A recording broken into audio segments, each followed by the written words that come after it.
All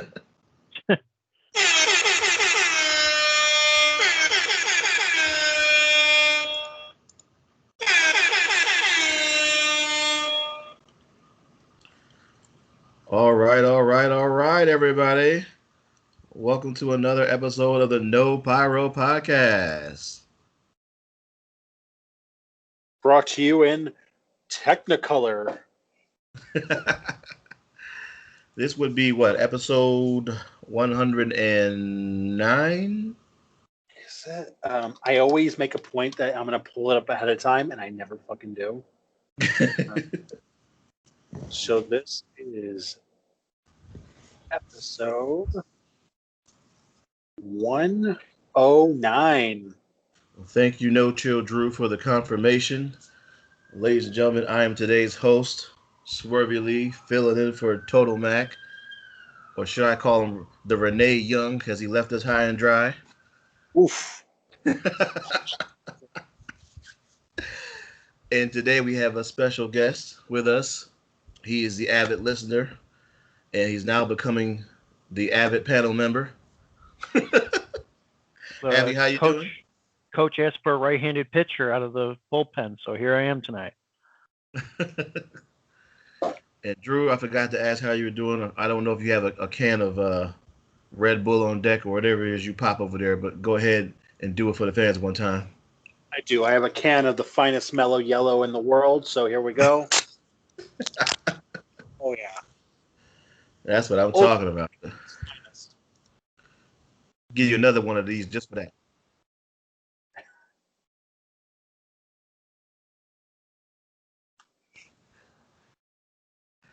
So, well, how was everybody doing these last couple of days since we last spoke? It was good. A lot of wrestling going on the last weekend, but other than that, it was good. What about you, Abby? Not too bad. Weather's been incredibly hot and humid, so waiting for that to kind of mellow out a little bit. But there's a heck of a lot of wrestling to catch up on. We thought anything you didn't see coming in the wrestling world. I never saw it coming. I don't know about you. I will say I was actually very upset because a motherfucker who showed up on my screen who should have a bald head but didn't. Listen, you got to see it coming like a Richard to your eye, you know? Oof. And I mean, we'll get to it, but I do have to say, Drew's spoiler ended up being half right from last episode. So you know what that means, don't you? He was escorted out like right after it happened. Just made stuff. Well, if we would like to start, where would you gentlemen like to start? I'm assuming it's SmackDown. Before we start with SmackDown, I did just want to say, I caught up on my movies recently, and there was a movie I was meaning to check out called Oculus. It's a horror movie. Came out in 2013. I always heard good things about it. So I finally was like, okay, I'm going to finally check this out. 15 seconds in, WWE Films. I have to pause this and go on online to make sure I'm watching the right fucking movie. Like, okay, are there two Oculuses? Like, is Becky Lynch going to show up in this motherfucker or something? Like, what's happening? And it was the real one. I can't believe you're just now seeing that, man. It was actually really good for a WWE film. I think because I don't know if there was actually WWE stars in it, unless that girl that looks a little rough around the edges was from like Tough Enough or something. Other than that, I don't know. No, there was no wrestlers in it. It's one of the few movies that they didn't. I'm pretty sure that it was just something where they threw some money at the project to put their name on it, but they didn't actually produce or anything. And I was one of the few fans who was very upset when, Kane or Wade Barrett didn't show up. So there you go. Yeah, let's get on to SmackDown. All right. Did you want to start it off? Yeah, I'll start it off. It looks as though. How the hell did this start off? Retribution, Ruins, So Braun Strowman. Go it ahead. started off with actually Vince McMahon in the ring. Oh, you And he watched talked, it, huh? I watched a little bit of it, yeah, because Oh, I okay, had to cool. check Thunderdome. I had to see what. So Vince comes out and introduces the Thunderdome, and it brings up all the fans who are sitting there. And I don't think WWE really thought this through. I think that they had good intentions, like on paper, like, hey, it's gonna look like virtual fans, and didn't really think about the fact that what their fans look like. So instead of getting what's that? Go ahead. Instead of getting like 10,000 like screaming, roaring fans, you have like a dude in the corner downing a family-sized macaroni and cheese by himself, about 50, just like awkwardly staring at the camera with like no expression on their face, and a bunch of trolls. It looked like your stereotypical, wrestling fan. I'm assuming because I saw this one picture, it was all dudes like 30 to 40, overweight, giant beards. Yes. That's exactly what they had. Food stuck in their beard. Well, it's not like they can ask, like the regular house show or live shows, they can move people down, and the people who are really going to want to sign up for this virtual thing are the nerdiest fans you got. It Does was anybody know what the price is for those things? I don't know, but I do know that they have a lot of rules. A lot of rules. That no one's following, by the way. So I think that's a topic for Dirt. Oh yeah. But yeah, this should have been just rebranded Wrestling Fan Skype Chat or a Zoom meeting. So yeah, Vince McMahon introduces this. This leads to the lights going out and Bray Wyatt showing up as the Fiend. He kind of stares down Vince. Every time Vince tries just scoot out of the ring, like the Fiend kind of cuts him off. And this leads to Braun Strowman coming out to confront him. Vince is able to, 85-year-old guy out of there. They stand face to face. Retribution does their thing, and they surround the ring. And Bray Wyatt just waves to Braun Strowman. Lights go out, go back on, and it's just Braun in the ring. And Retribution just beats down Braun until the locker room comes out and tries to help him. I don't see how that took place. You said Retribution beats down Braun Strowman. Big Bad Braun. Yeah, there was probably about 20 of them. Oh, it's more members of Retribution now? Yeah, there was a lot of people in there to the point where the entire roster came down. Dana Brooke was giving some hands out. It was crazy. And then of course Braun. Wait, so Dana Brooke was dressed in all black? No. Dana Brooke came down to help fight off Retribution. Oh no, I'm asking how many Retribution members were out there. Oh, there's about 20 of them. There was about 20 of them, all black. Yeah. How many guys did Vince McMahon fire? I mean, a lot of years. There's probably an Hacksaw Jim, or maybe I don't know. So if you're watching this and you're kind of following the story, you're thinking, okay, Retribution is going to have a gigantic impact on the pay-per-view on Sunday. ... And hey, if you're looking at that about a week ago, going, hey, Retribution is going to have a big impact. I wonder if they're going to impact that hair versus hair match. ... Yeah. But yeah, so everyone comes out to help Braun.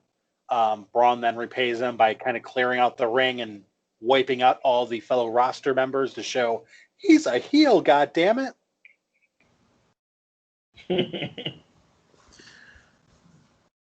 Yeah. So that Go ahead.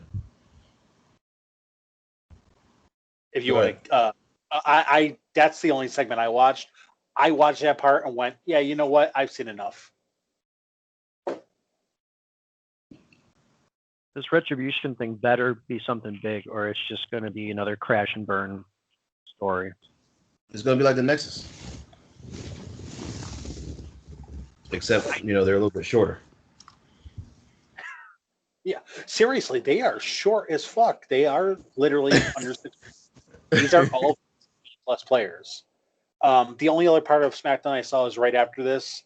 Sheamus looks like everyone on the roster owes him about $25, and he's got he is dressed like a pimp in this picture I'm looking at, and I don't know why. he's not even like a pimp. He just like runs a lotto stand.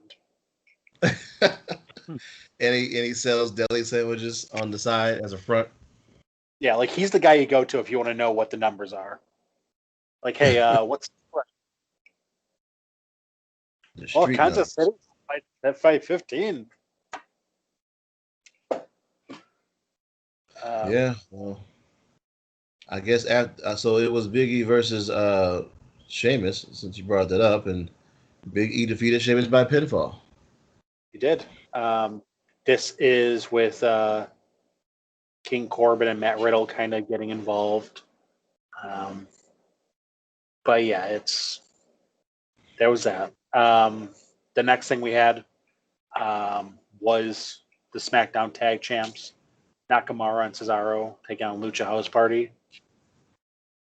Why are these guys still a thing? You know these what? guys, Go ahead. these guys should be in Retribution. There's been so much, spotlight on Bailey and Sasha, and I'm not hating on that, but I completely forgot about both male tag championships. I honestly could not tell you who's the Raw Tag Champs there right now. Gun to my head. Happens. So good job on them. Poor job on the fellas. But Cesaro and Nakamura retained by pinfall. After the match, Kalisto and Dorado kind of had a butting of the heads. Metallic had to kind of like talk him down, but we almost saw the implosion of Lucha House Party. I know we would have had to, wear black to work the next day. Black armbands, moment of silence. Lucha House Party might have been gone, but they're still here for now. Well, I mean, that's the implosion everyone's been waiting on, right? Yeah. Who is everyone? Hey, you didn't know. Who is this everyone? Hey, now. All the great teams, Heart Foundation, the Mega Powers, Lucha House Party, great pop that imploded under pressure. That's the type of news line that gets to the top of Bleacher Report. That's some dirt right there. When they implode, oof. Yeah. So the next thing that we have is a Beat the Clock challenge. Sasha Banks and Bayley against Naomi. It looks like this is something where I don't even know what this. I don't know who this was supposed to like help. Was this supposed to make Sasha and Bayley look good? Was this supposed to try and help Naomi? This was basically this was not to help Naomi. This was basically to see who would have to defend their championship first out of those two. How the fuck's Naomi involved? Well, they got to have a sacrificial lamb, and that's just who they keep choosing. God damn. Anyway, Banks wins this because she defeated Naomi by submission. Naomi did beat Bayley by pinfall, but will not get a title shot. The next segment is Sonya Deville in a suit talking to Mandy Rose, stating that this hair versus hair match is no longer a hair versus hair match. It's now a no disqualification, loser leaves WWE match. So that's something. So they did. So they announced it here. I thought they did it on the show. I thought they changed their mind last minute on the show. So they actually did put it on SmackDown and said they're going to change it. Nope, they did that on SmackDown. Okay, that's good. But I mean, understanding the reality of what happened outside of this, in reality, this just completely deflated the match going into it on Sunday, announcing this. Well, let me ask you guys a question. Would it have made it any better if she did get her head shaved? Like, would it have made the match better? Here's the thing, though. I don't know if it would have made the match better, but it would have made the storyline leading up to this make sense. She cut off a bunch of Mandy Rose's hair. You know, that if let's put it this way, if they did something like that leading up to hair versus hair match, that makes sense. Now, if we go into the match and Mandy Rose loses and Otis gives up his briefcase to keep her in the company, that makes sense. Neither of those two things happened. So why would that have happened? Well, because Otis is with Mandy Rose. So, he's in love with her. So if she loses, why would he give up his briefcase? Like, who was he giving it up to? To like say to WWE, like, here's my briefcase, bring her back, let her have her job back. I'll do anything for her. I'll simp out, here's the briefcase, give her a job back. That would make more sense than having this whole angle about her looks and her hair, and then literally at the last minute going, no, just kidding. It's just a loser leaves town match. And when they announced that stipulation, you knew immediately who was going to lose. Oh, well, you knew before all that. I mean, Mandy Rose isn't going, Sinead O'Connor on anybody. Come on, man.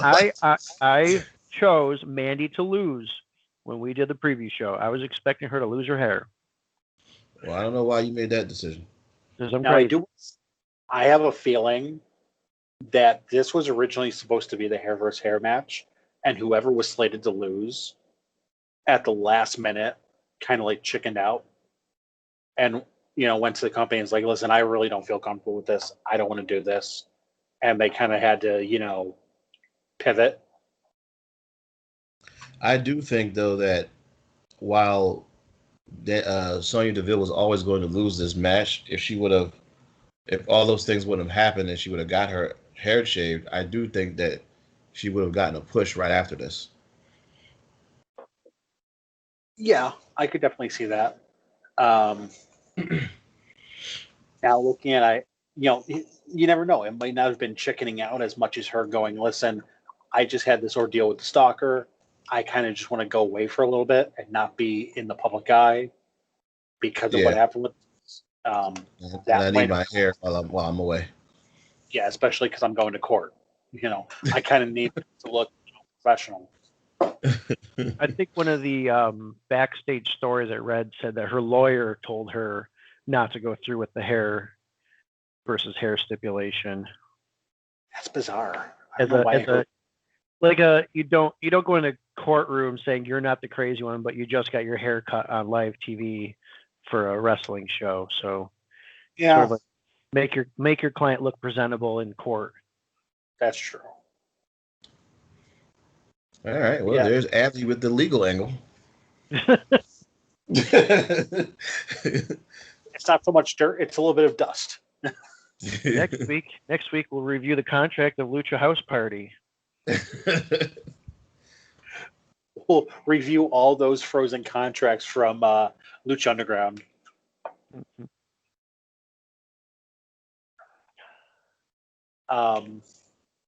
The next thing we had was the Intercontinental Championship. AJ Styles against Jeff Hardy. Thoroughly pissed off. Really? Not only is Jeff Hardy still here, but he's freaking winning championship matches now. Yeah, I'm with you on that one. I don't understand how he's still around. And how did this not get on a pay-per-view? I can answer that. It's the title. Now, I got to ask something. Is WWE's drug policy, the 3-strike rule, is that kind of like occurrences at a job place?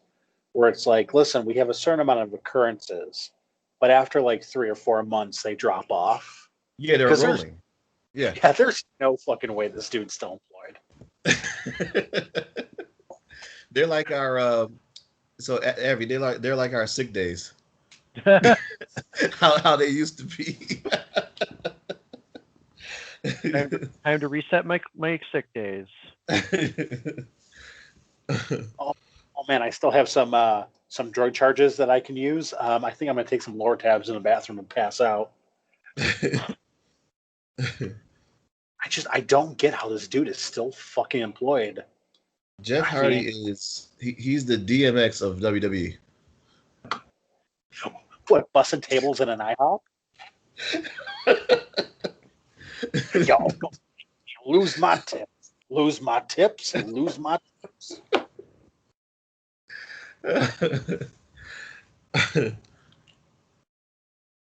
Um, yeah, how is he the DMX though? Because he just can't stay out of trouble. But yeah, he's super popular and he keep getting these chances. I really want to go into IHOP now one of these days, and Jeff Hardy's just busting a table.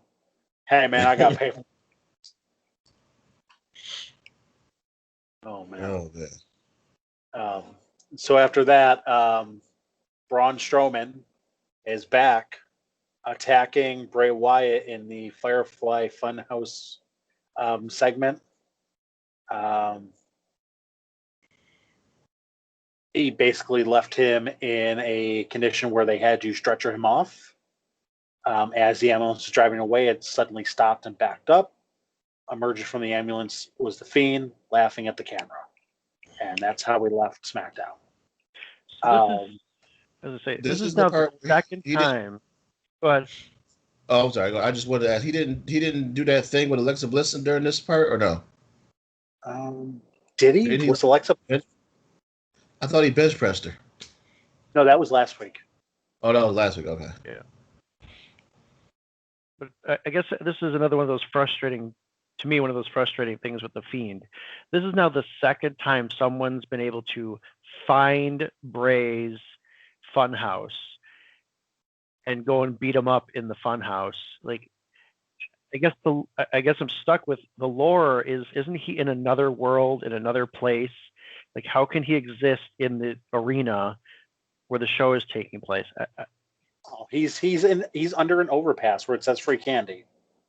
But I guess I like the myth of the story of him being, doing the funhouse is in another world, and yet they keep going back to guys are somehow able to find him and go and beat him up in his funhouse.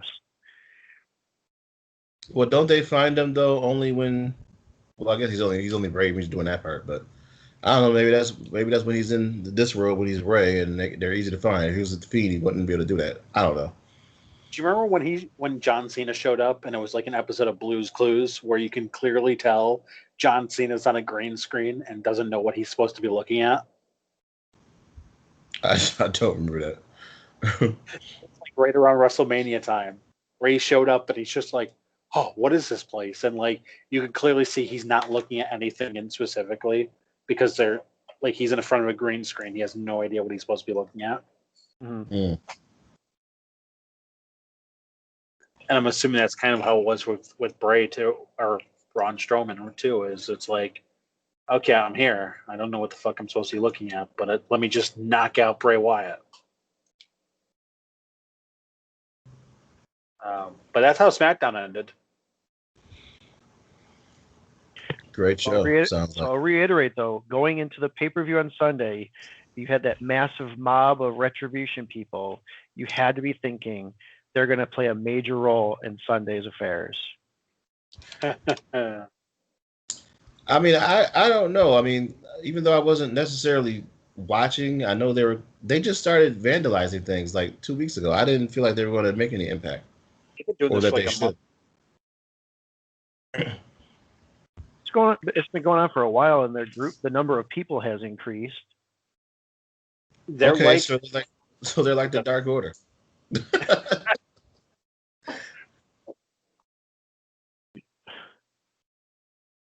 At least Dark Order shows their faces now. I mean, if you know who they are, there's times where they show up and just like I have no idea who I'm looking at. Come on, man. There's like 2 guys worth their salt in that play on that team. Nobody else. Oh, it's true. It's true. Maybe 3.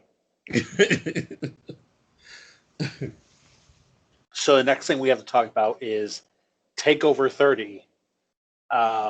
We usually don't talk about NXT shows, but since it is a takeover, I figure we should probably talk about it.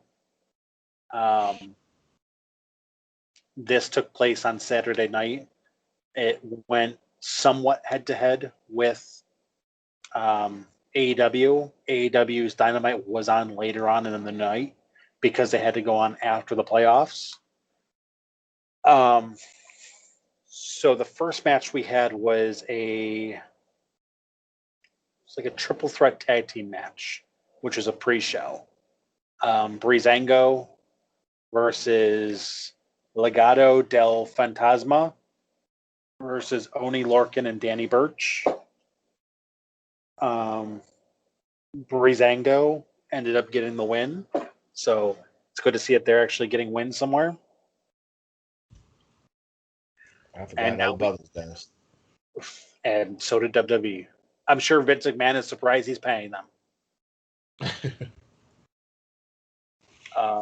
We start off with the first match on the actual card.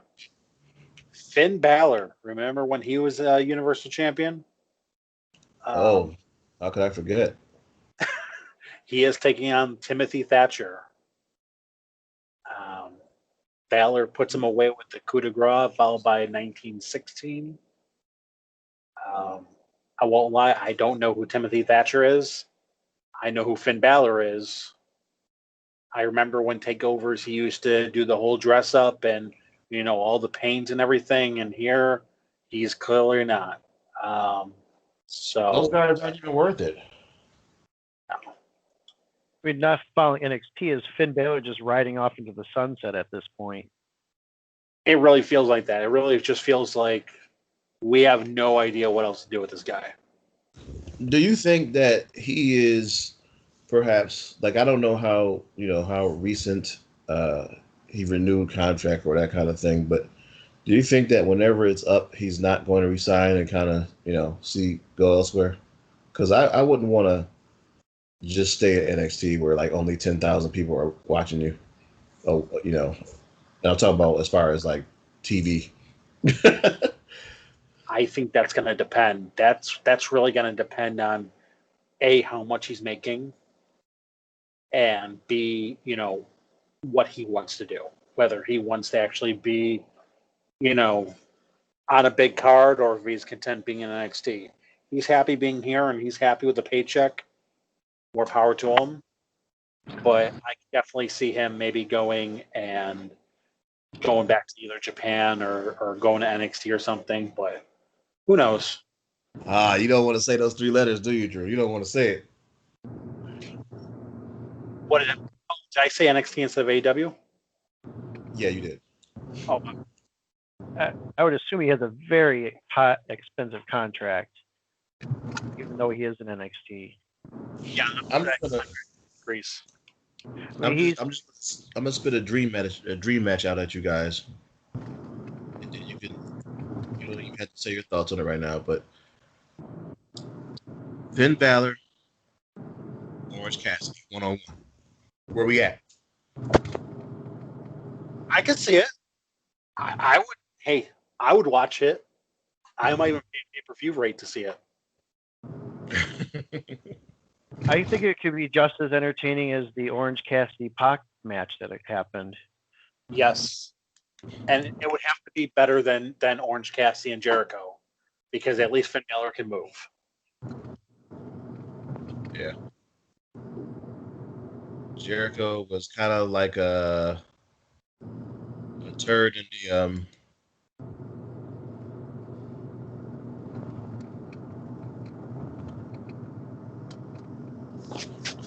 I like to get a turd in the.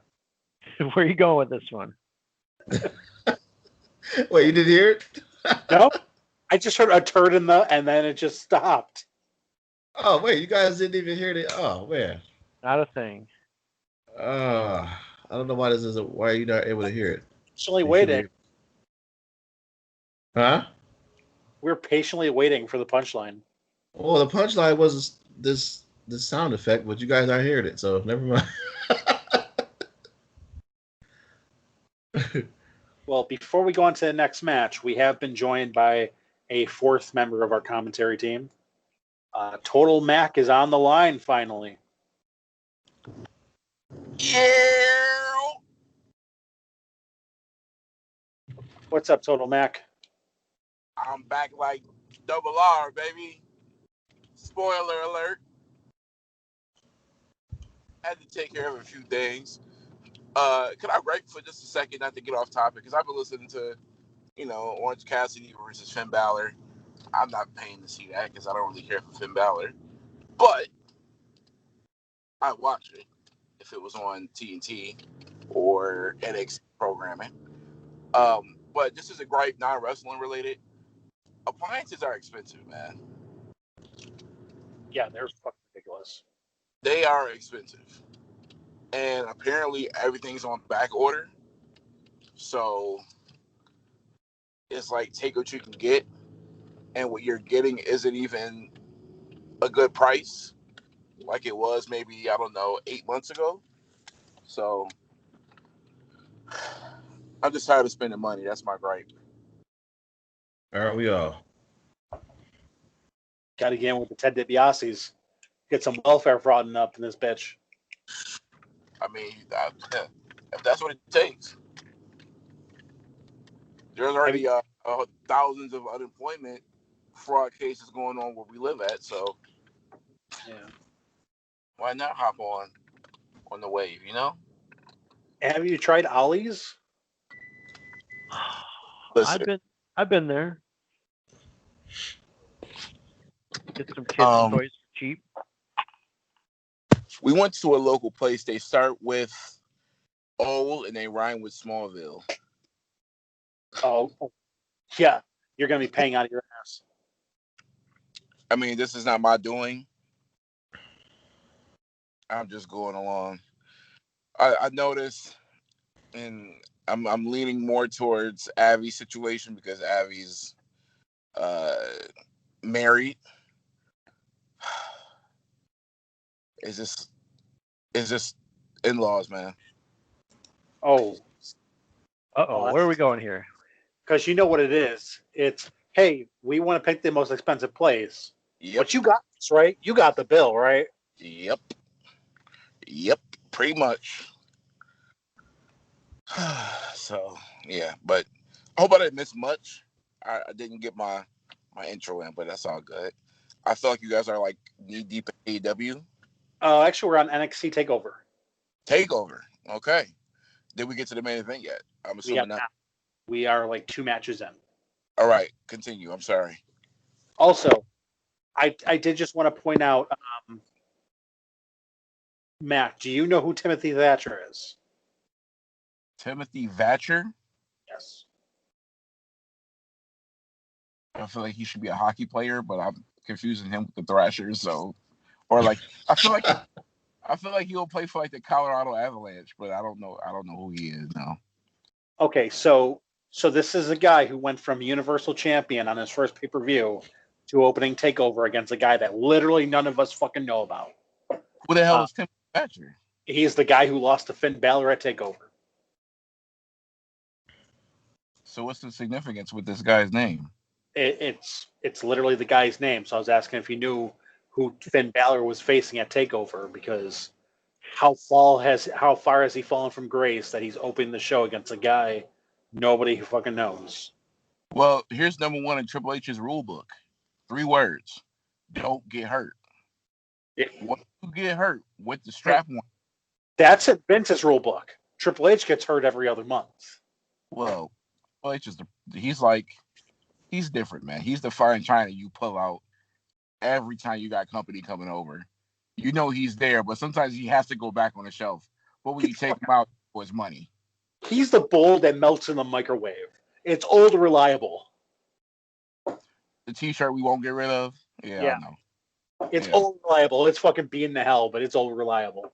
The pair of only under. Yeah, I know. I get it. I think we're just saying, like, what is Finn Balor himself being opening shows at this point in his career? But in the WWE, they'll play tricks with you because remember, sometimes opening a show isn't always the worst thing. See Shane and AJ Styles. I don't know if they're considering this to be a prime slot because, like, you're kicking off the show, you're getting that momentum, you're feeding off the Thunderdome crowd, and show starting, boom, they hear your music, they go crazy. I don't know if that means something, but if it means opening a show like what it used to mean, where it's D'Lo versus Savio Vega, or Hey. I love those opening matches. well, yeah, I mean those are. Hey, look, I got my popcorn. I'm sitting down. What did I miss? So I look at opening matches like being the opener at a concert. I'm still over at the bar getting drunk, getting ready for the main event to come out. Yeah. I'm not showing up early to see Zack Ryder come out and face Brad Maddox. I think with wrestling shows, it's different though. It's not like UFC or boxing. It's different. It depends. It just recently became that way though. Oh, it used to go, lower tier all the way down to upper tier on a card. Now they break it out, but didn't always be like that. But it's smart though, and that's where Vince said, "Okay, you're here. Like I got your ticket, but now your viewership is going to be the next thing I want. So I want to put these marquee matches to open up shows. So you're running back to your seat, or you're not washing your hands after a pee. You're going back to sit down. And you're like, okay, this is the match I want to see. I want to see. I'm trying to think what open SummerSlam. I want to see Asuka and Bayley, which was a pretty decent match. But we'll talk about that later. But yeah, I mean, they don't mean the same thing than what they used to mean 10 years ago. I don't know if this is the new norm. If it is, I don't hate it. But I do prefer it the old way where it's Street Profits versus Angel and whoever to open the card up, build towards it. Yeah. Well, the next match that we have is one that people were talking about for about a week or so, just because of who was in it. So we have a 5-man ladder match for the vacant NXT North American Championship match. Bronson Reed, Cameron Grimes, Damian Priest, Johnny Gargano, and Velveteen Dream. A lot of people were very upset when they found out that Velveteen Dream was in the spot because of what was going on with him. Even though WWE has gone on to say that there is really no evidence that shows that he did anything wrong. We live in 2020, and if somebody says you did something, obviously you're guilty. Damian Priest won this match. It was a good match by all accounts. NXT ladder match. You know it's going to be good. So that crowned the new NXT North American Championship. Do we have anything to say about that, or do you want to move on?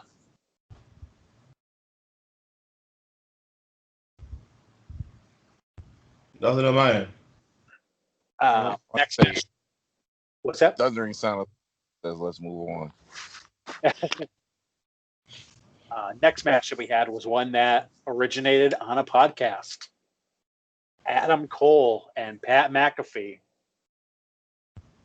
1-on-1, and I will say it was actually really good. Did you guys catch any of this match? Nope. I'd like to get around to it. Like you said, I heard it was pretty good. Pat McAfee called this a bucket list moment, and he definitely made sure that he gave it everything he had. Unfortunately for him, Adam Cole did get the win. If I had to rank Pat McAfee on the list of NFL players wrestling, I'm going to put him just above Lawrence Taylor. Don't you dare. Just below D'Angelo Williams. Oh, my God. What about just in general non-wrestlers in matches? Well, he's What down about with Snooki. what about Gronkowski and R-Truth? Well, R-Truth is a wrestler. As far as Gronkowski goes, yeah, I don't think that Gronkowski is a match. Are we talking strictly NFL here or athletes? I mean, I was talking NFL, but you guys want to talk about non-wrestlers. I mean, I threw that out there. Like, take it back to like Rodman I want to say and I wanted Malone. Malone, Karl Malone. Yo, he had the most trash diamond cutter ever. Yeah, he's definitely ahead of Malone. I don't know about Rodman. Yeah, I'd have to say he's ahead of Rodman. Just Rodman was fucked up most of the time he was in the ring. Can we all agree the greatest athlete to compete in a quote-unquote match is probably Floyd Mayweather? I was about to say that. He has to be the top notch. And surprisingly enough, everyone backstage would say he's probably one of the easiest person to deal with. Everything's simple. You know who else they said was super easy to deal with? That was surprising. Kevin Federline. Haven't heard that name in 2020. Maybe the ship will write its course now. Shit, I don't think his kids heard his name in 2020. Oh boy. But yeah, McAfee did. He was definitely better than LT. I don't know if he was as good as D'Angelo Williams, but we'll see. Time will tell. He's not a tag champ yet, so.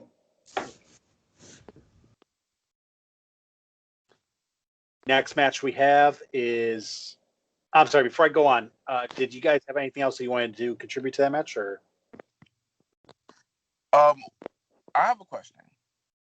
This is a serious question. You lose. Well, who won this match? Cole? Adam Cole, yeah. Okay. You lose to Lee, and now you're in this feud with McAfee.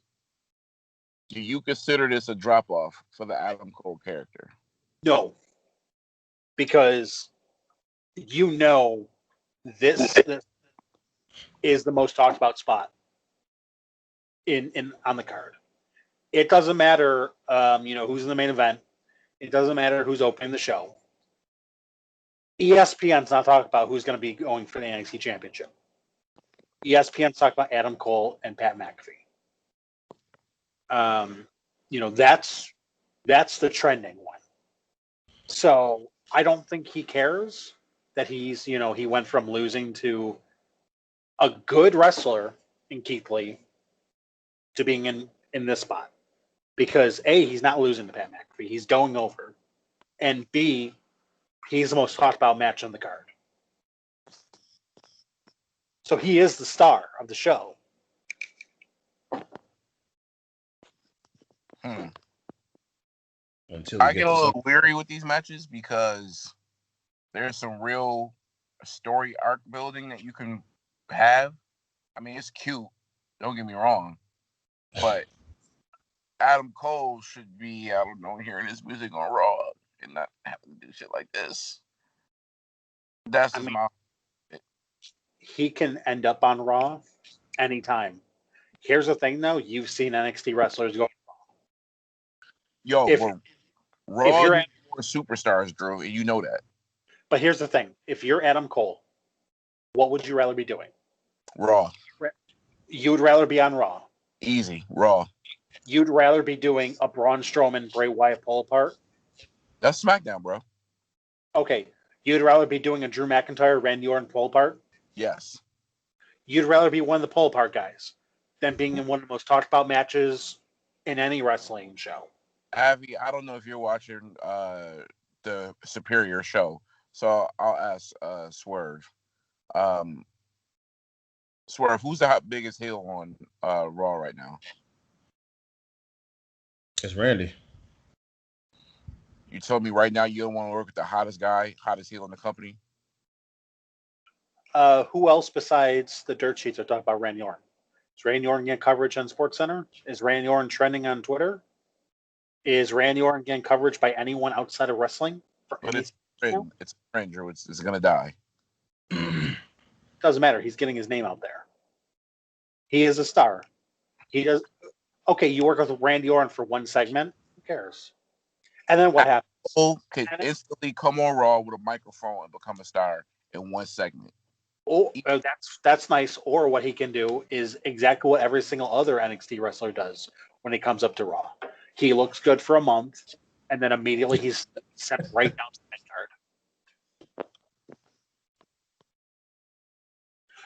card. You need an example of this? I got 2 words for you. I got 3 words for you. Keith fucking Lee. We'll get to him. They got to repackage him. It's already. They repackaged him. Well, repackaged. Yeah, pre-packed. That's an example right there that he's happy exactly where he is.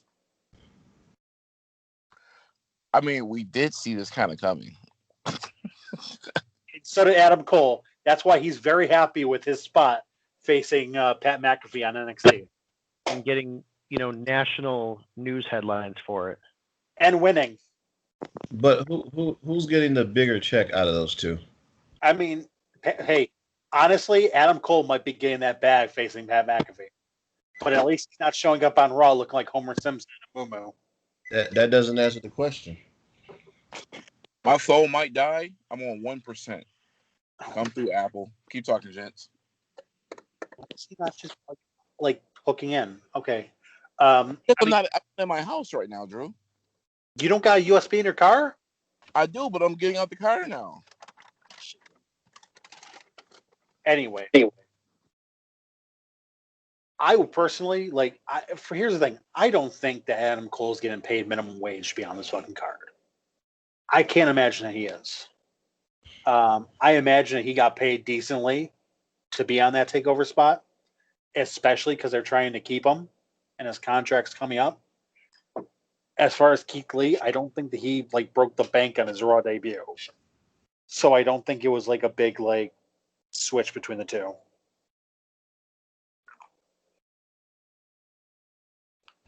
But maybe that's just me. I don't know. Well, I'll call him and ask him. Oh, you know him directly? Personally? We're related. Oh, Jesus Christ. I'm surprised you haven't done that more.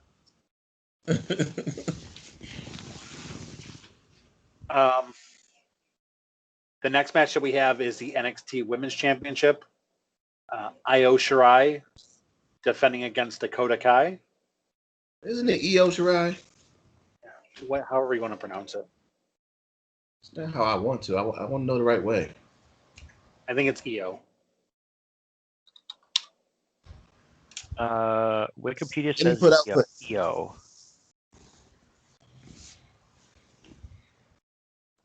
We connected. He's a lot.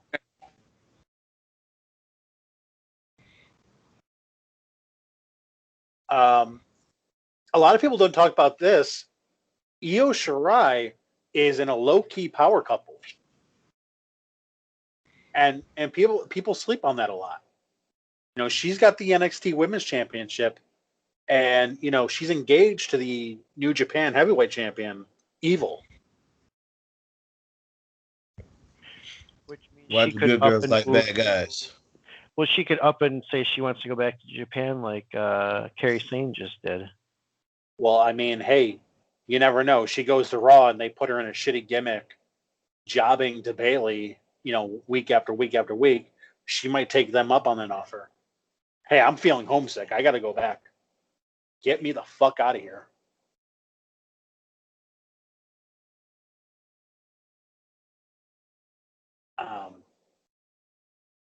During this, it looks like, for some reason,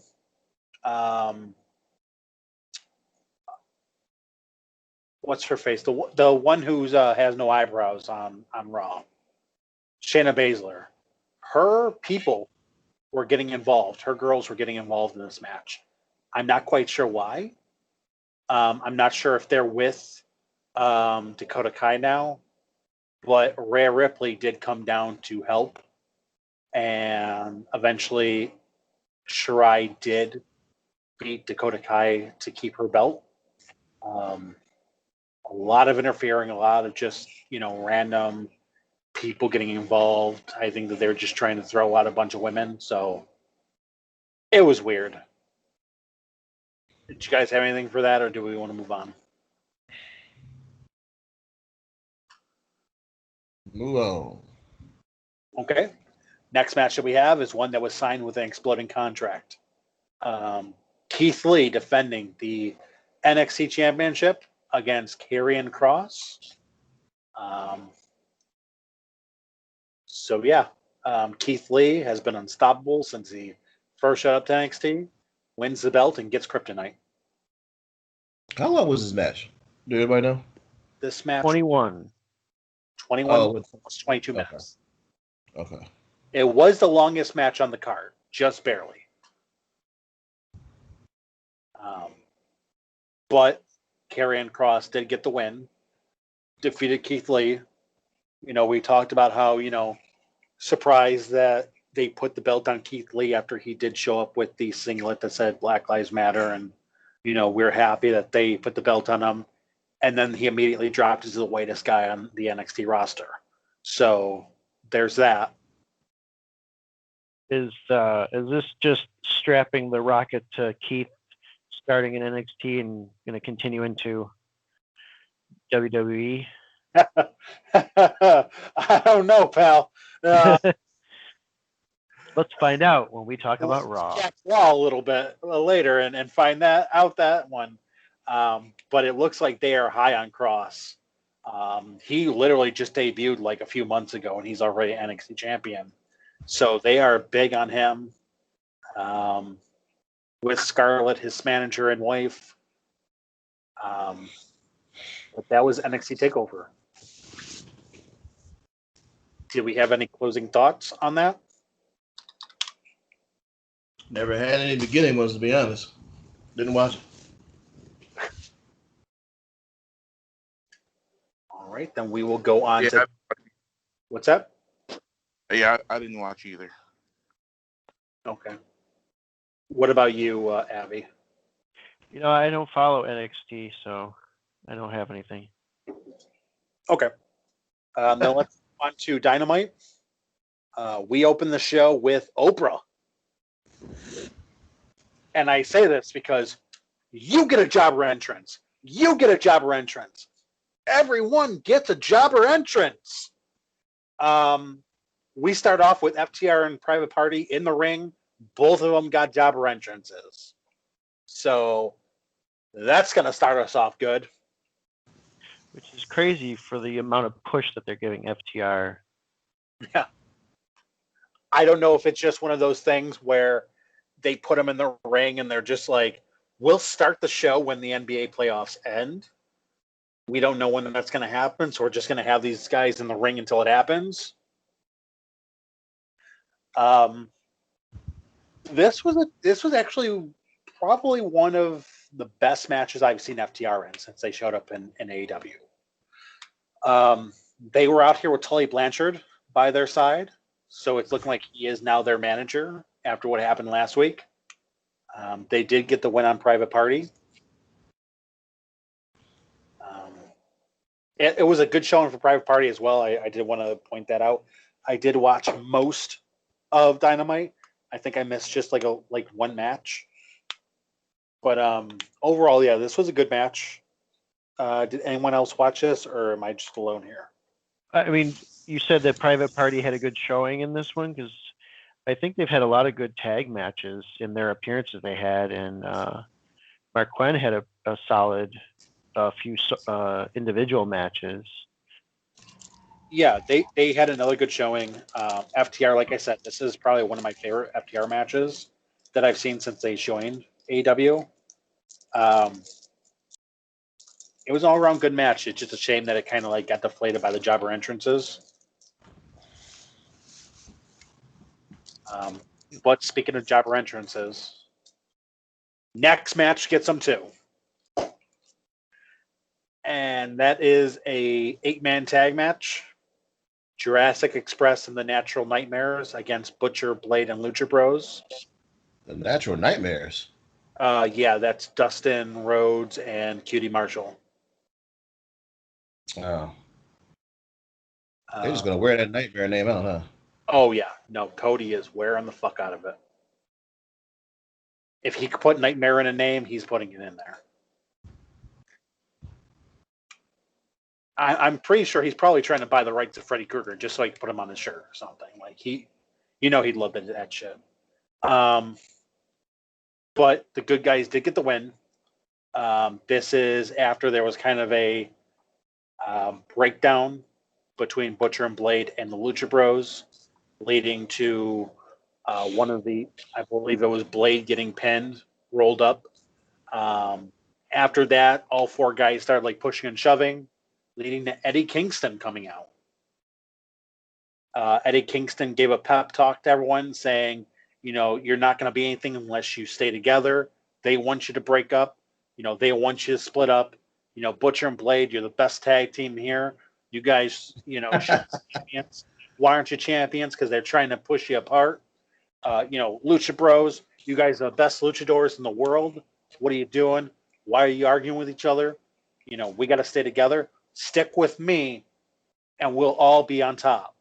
And they come in for like this group hug. And as they come in for this group hug, Eddie Kingston pulls his head back, looks at the camera, and winks.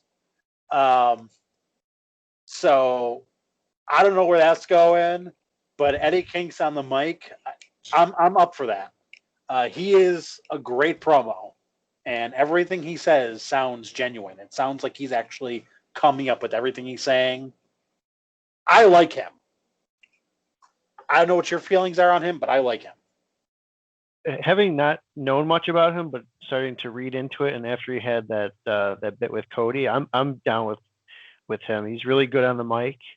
That whole winking segment just leaves the imagination wondering what's really going on here. Like, is he going to manage them, or is this just going to be a heel turning on heel tag teams? Could be like interesting. Using people to get to the top. Yeah. The next segment that we have is Tony Schiavone in the ring interviewing Orange Cassidy after his win against Chris Jericho. And before he can say anything, Chris Jericho comes out.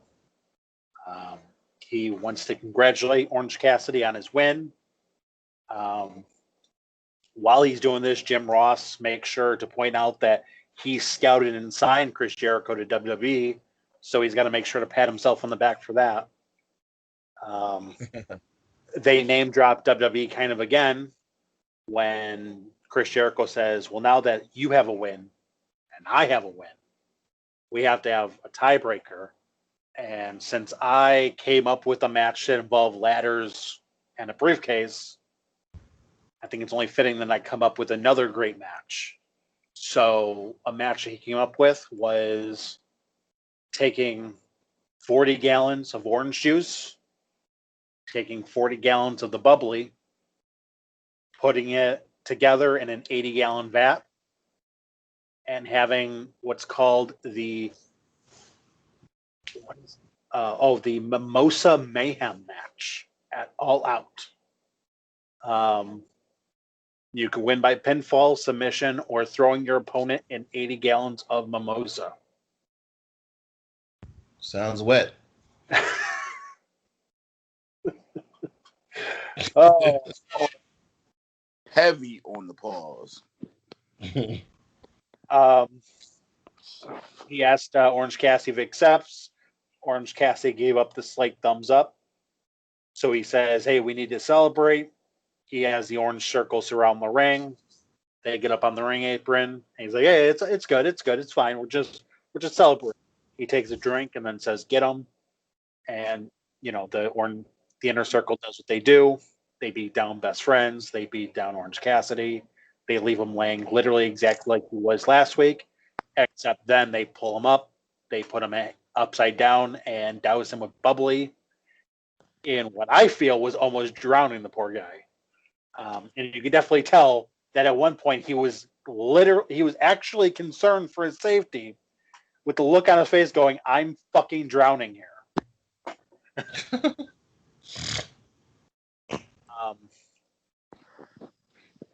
the next segment, and I'm this segment was probably earlier, but I do just remember that it happened, was they get an interview with John Moxley, where Moxley talks about, how MJF runs his mouth, that he thinks MJF will make a great champion one day. Maybe he'll grow up, move out of his parents' house, get laid, be a champion, but that's not going to happen in September. In September, MJF's going to get the shit kicked out of him.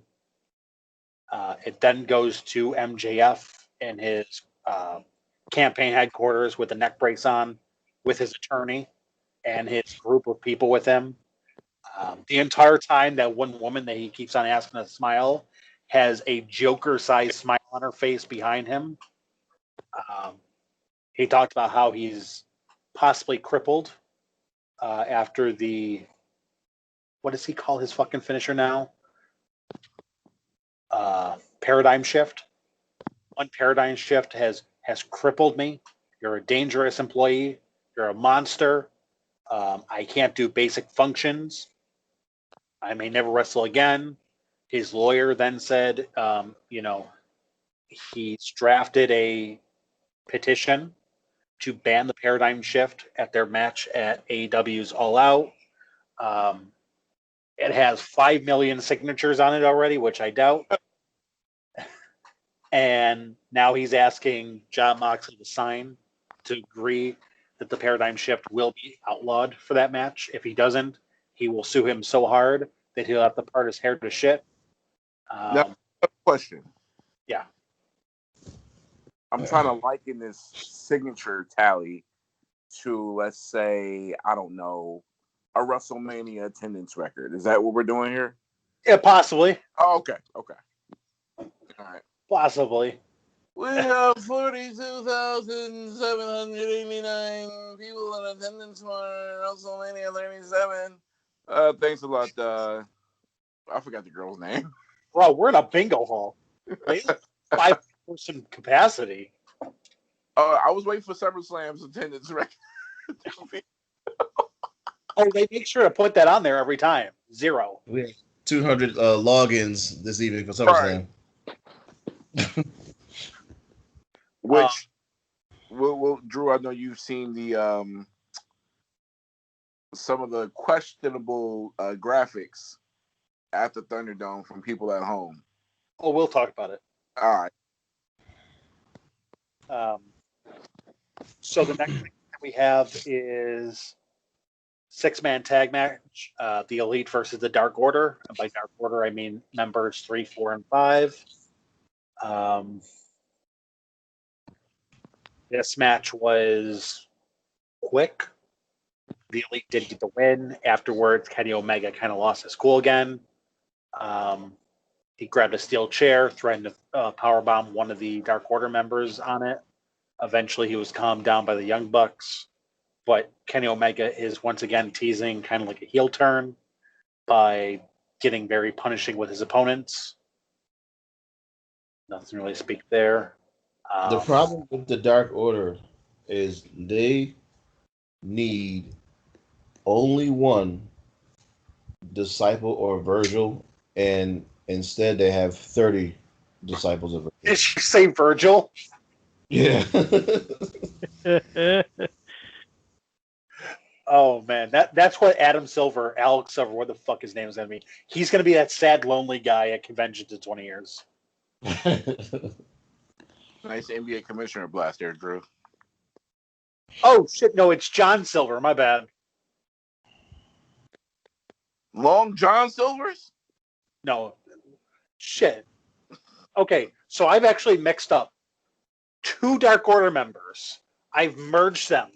I've done the fusion dance with them. So John Silver, Alex Reynolds.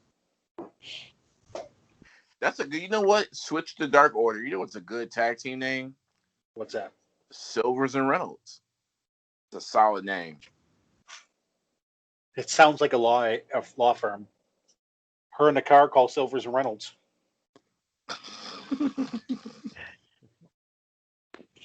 It's just generic wrestler name 101. Seriously. I like it. You know where you can discuss more of your law firm needs? Down at the local Denny's. Oh shit! What can I order? See there? What can I order? Well, I don't know what you can order, A but Jeff Cobb salad. I know what Darby Allin is ordering when he rolls up on his skateboard. Rolls up, pulls the menu, goes, no, I don't need the menu. Give me a plate with some ham, some eggs, maybe some hash brown. No, hold the hash brown. I just want some ham and some eggs. Come on. Darby Allin against Will Hobbs. So I gave this one a name.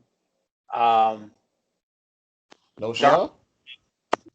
With a coffin drop, which nobody gets put down for. So kudos to that. AEW's roster is pretty thick right now, right?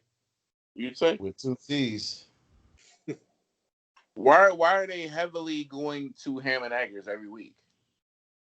It's well, I guess their whole thing with that is because the indies can't really run right now. They want to help out some of the indie talent and get them on a show and get them some money. All right, I'm not mad at that. They significantly cut back on it, and over the last month, they moved a lot of those have an egg type matches to dark. But this one snuck through. Oh, you know what? Speaking of thick, Jeff, I got some beef. Man, fuck Jeff a little bit. Whoa! Because he's like, hey, have you checked out a song called WAP? And I'm like, no, what's that? And he's like, look it up. So I look it up. And now I'm walking through Walmart, and my entire time there, I have, there's hoes in this house. There's hoes in this house. Just on fucking loop while I'm just trying to buy cat food. Wait a minute. Is this in your head or is this in my head? Because it's just stuck in there. It's like a fucking earworm that's stuck in there. Because, hey, you know what song you should listen to? WAP. Oh, so you only played the song. You didn't see the video. Oh, no, I watched the video afterwards. It's not fucking...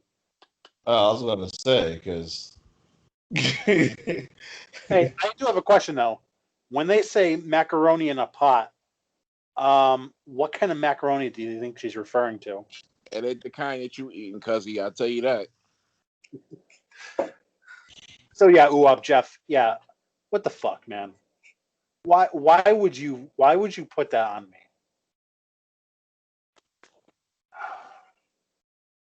I just wanted to put that out there. I guess he wanted to make your life hard. Right. Made something else hard, right, Swerve? You know what I mean? Pause.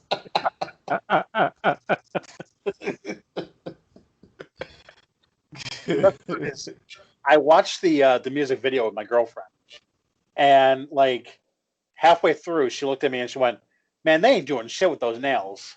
Like, you're not getting shit done with those fucking nails." Yeah, I mean, she might be right, but I don't know that. Oh. I do know that when I'm on group projects, I am the Kylie Jenner of that music video. Just show up. I mean, I'm here. I ain't doing shit. I'll get that. So the next match that we had was the Tag Team Cup Tournament Finals. The Nightmare Sisters, Brandy Rose and Allie, who, by the way, I like how they said, hey, it's a random drawing. We're not going to have actual tag teams.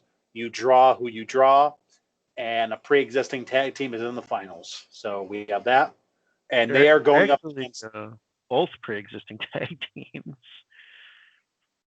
Really? Both, yeah, Diamante and Infelice have tag teamed together for years. Oh, Jesus Christ. AEW, what are you doing, man? Well, maybe they meant like you go draw by a team, not by person. Maybe they meant that. No? No, it was literally by person. You draw a color. Blind draw. Yeah, whoever drew the same color as you is your tag team partner. But I guess that was just for Nyla Rose. That's a name I haven't heard in a while. Drew's boo. See how I ease up on Nyla Rose slander? You don't with Nia Jax?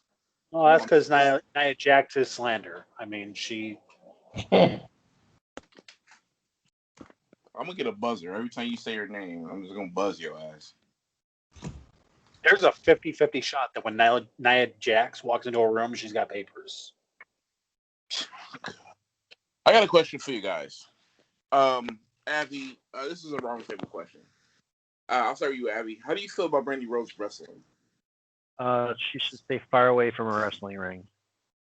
In all of her wrestling appearances, I didn't see much actual professional wrestling. I wouldn't think so. And I was concerned with she's thinking she's a real wrestler. But what I've Brandy Rhodes would be really good in 2003. Yeah, I was gonna say she's just one bulldog away from being Trish Stratus. Yeah, she would be really good against like Tori Wilson. Like she would own that division. Well, today's a new day, and she ain't got the suitcase and the boule, so I'm gonna need her to go in the back. Especially if you think she's gonna be the queen of booking herself in matches. Well, I think it's stuck because everyone looks at it as nepotism with Cody, essentially just trying to shoehorn her into something that works. We already had the failed Nightmare Collective, which was Abby. abysmal. It is nepotism. It is nepotism at its fucking finest. There is no way that this woman is still in like spots without banging Cody. Like, when was the last time that you saw, anyone else who's failed that much? When was the last time you saw Alex Marvez on the fucking show? Now, if Alex Marvez sucked that dick, he'd be on the show a lot more often. I'm just saying, man, you've heard the expression, the loudest person in the room is probably the brokest one. Go and make your noise in the back. You don't need to come out and wrestle. What do you have to prove? I thought she was supposed to be like an executive in the company. Be an executive. I don't need to see you wrestle. I mean, at this point, I'm kind of asking the same thing of Cody. Cody, what do you have to prove? Well, meet your goal when you left WWE for AEW. Well, not left, but when you fought your way out. Like, where are we on the goal meter here? Well, we'll talk about that in a little bit.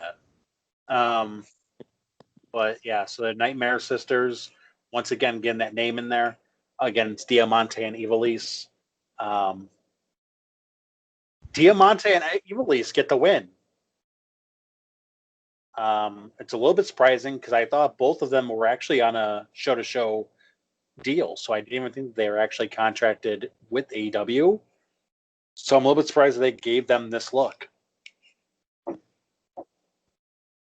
And I will point out, Allie took the pin. Of course, Brandy cannot take the pin in this match. You can't make her look bad. She's the Hulk Hogan of the women's division. She is the Father, the Son, and the Holy Spirit of that women's division. Good point, Drew. I mean, who else are you going to put on it? Chris Statlander? Get the fuck out of here. What happened? Did she fall out of grace or something? What happened to that girl, the alien? She surgery. Huh? She had surgery on her ACL. Oh, damn. Did we talk about did you guys recap the Saturday show? The AEW Saturday show? Yeah. Doing that right now, dude. We're doing it at this very moment. Oh, damn. I'm sorry. When I had to get out the car, I didn't hear. So we're balls deep in it, man. All right. We're almost to the finish here. Yeah. We're at the climax. That no one saw coming. Not to steal the tagline, but TNT Championship match in the main event. Cody versus Mr. Brody Lee. Did you see this match? I did not. Abby, did you see this match? Yeah, I caught it, and I was pretty shocked, even though you had given us a spoiler last show. It still didn't really prepare me for what happened. I really liked this match. Yeah, that's me if I watched. Did you watch it? Yes. You did. Damn it. What did you think? I got shades of SummerSlam. What was it, 2016? Whichever one of Brock Lesnar dominated John Cena. I got shades like that. I think that the post-match stuff was a little bit more, and that was I think what really put the exclamation point on it. When they did the stretcher job and the Dark Order wasn't done, and they beat down Cody, they beat down Arn, and then they dragged out Dustin and Cutie and beat them down as well. At one point, Brody Lee hit Cody in the face with a black bag. And then Randy ran out and was like begging them to stop. Brody Lee sent his female Dark Order, the Femme Dark Order, if you will, Anna Jay, to put her to sleep. And then he pulled out that black bag again, and it was the cracked faceplate of the AEW championship when it was a stand-in. Remember that ugly ass TNT championship that we had? He gave it back to Cody like he promised. It was cracked over his head, and he dropped it on him. What did you think of that? I thought he was letting them know this is my yard now. Okay, Roman. Different big dog. Hoorah! I think it finally this is kind of the culmination of Dark Order going from jobber supergroup to a serious heel faction, and Cody I guess we can finally see if he's going to move to a heel or not having to focus on that title. They got to keep this shit going. They can't have this happen, and then next week, Evil Uno and Stu Grayson lose clean to best friends. They can't have that shit happen. This needs to be consistent. If you're going to have the Dark Order look strong, you can't come back the next week and have them look like a bunch of bitches again. I guess I look at, like I said last week, how they're like the 80s, 80s evil leader with his minions that can't quite seem to pull off the job he wants for them. So I can see like Brody continues to win the title and he still leads this group, but they still at the end of the day are going to end up losing matches against like lesser tier guys. Is Brody Lee the Rita Repulsa with his putty patrol? I couldn't even begin to understand what that reference is. That's a Power Rangers reference. Have I just dated myself? I never watched that shit. Okay. Moving the fuck on. I'm sure somebody laughs. I'm sure somebody is like, yeah, that makes sense listening to this. It wasn't on this podcast, though. I can go fuck myself. Well, where do you think Brody's going with this? I mean, once again, I hope that it's not something where they do this and they just have him fucking lose the belt in 2 weeks to like, a mid-card guy. Like, if you're going to make him look this devastating, you can't turn around in 2 weeks and have him lose to Sammy Guevara. Like, that can't happen. I'm assuming they're not going to push for a defend the title every week like Cody was doing. Like Brody's being the heel leader of a faction. He's going to take limited challenges. Yeah, he's got to have a tough runner-up kind of second in charge guy now. I have a feeling it's going to be a type of thing where the TNT title is more shown on TNT than it's defended, where he'll be, oh, you can get a shot at this belt if you beat, like 3 members of the Dark Order at once or something like that. Like shit like that. That's perfectly fine. That's what he should be doing. Like, you have the numbers, your guys shouldn't be losing every fucking match. Like, that shouldn't be happening.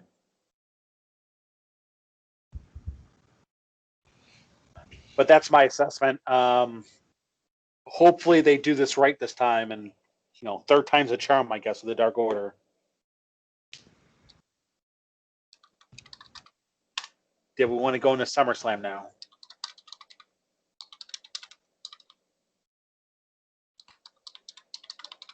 Never saw it coming.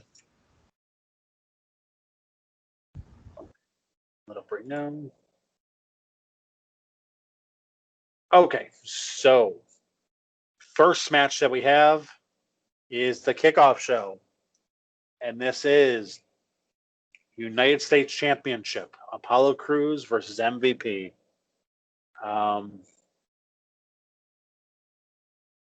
Apollo Crews gets the win clean after the match.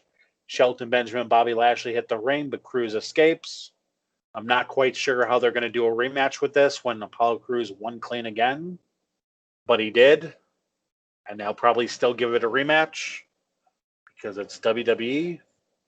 Not quite, but we'll talk about it. Okay. We do start off the main card with the SmackDown Women's Championship. Asuka versus Bayley with her Karen haircut. This is starting to look exactly like we had predicted, where Sasha Banks gets involved and helps Bayley get a win over Asuka to keep her belt.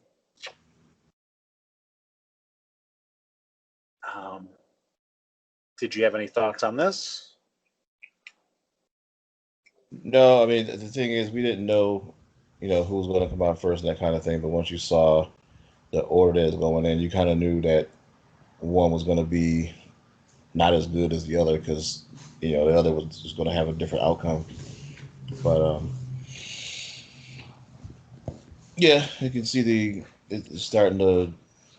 I don't know what pay-per-view they're aiming for, but you can see it starting to happen.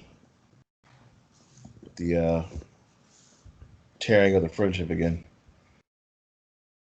The next match that we had was the Raw Tag Championship. Oh, I'm sorry. One thing I will say about Bayley, I probably said this before, but I was watching an old Scott Steiner clip, and if Bayley really wants fans, she has to adopt that Scott Steiner belly to belly. Did she wear the chain link headdress too? Nah, she don't need to. Unless she could, she won't, but she don't need to do that. Should she have You can get away with You want her to cut a Bayley mask promo? Oh my god! if I take 2 and 2 and I times that by 3, and then I take 12, and then I say, what's the square root of 12? It's 144. Then you divide it by 1, and it's like, all right, man. Thanks, Swerve. I got this visual in my head of this now. Charlotte, you know why I'm going to beat you? Because your father's old. He's decrepit, and I slept with his wife. What? How many times do you think, and Drew, you normally have the inside track on shit like this. How many times do you think Steiner rehearsed that? I don't think he rehearsed that at all. I don't think Scott Steiner's a rehearsing type of guy. I really don't. He kind of stumbled through like the 33.33% chance. Dude, homeboy's running Shoney's. He doesn't have time to rehearse. Yeah, he's not rehearsing shit. He's just like, listen, I'm just gonna do this. Let me do it. Like, Yeah, I don't think he rehearses shit. You've seen the things that have come out of his mouth. I don't even think he thinks it through before he says it. He just throws shit at the wall, man. Fuck it. And you know that's true because halfway during that promo, everyone in the room is just looking at him like, the fuck is this guy talking about? Scott Steiner, man, one of the best. Yeah, I would be hard pressed to ever see like bonus footage of Scott Steiner rehearsing a promo. You know, I have another question too. While we talking about Scott Steiner, not to get so far off, but WCW, we know they're thieves because they steal Nirvana, they steal Pearl Jam, they steal a whole bunch of early rock stuff. How did Scott Steiner get away with a Superman logo on his trunks? I think that there's something about that where it's. Let me look it up. Oh, you know what it is? Who owned WCW? Oh yeah, Ted Turner. Turner. And Turner owned stake in Warner Brothers that owns DC. That's why when he went to WWE, he dropped all that shit. Gotcha. To Bailey and Sasha, they're giving you Easter eggs, but the way they're doing it, I don't know if I agree with it. I'm all for unification, and I feel like they're not. Well, clearly they're not. You're not getting that unified title. Until the brand split is officially dead, you're not getting that unified title. And it doesn't look like it's dying anytime soon.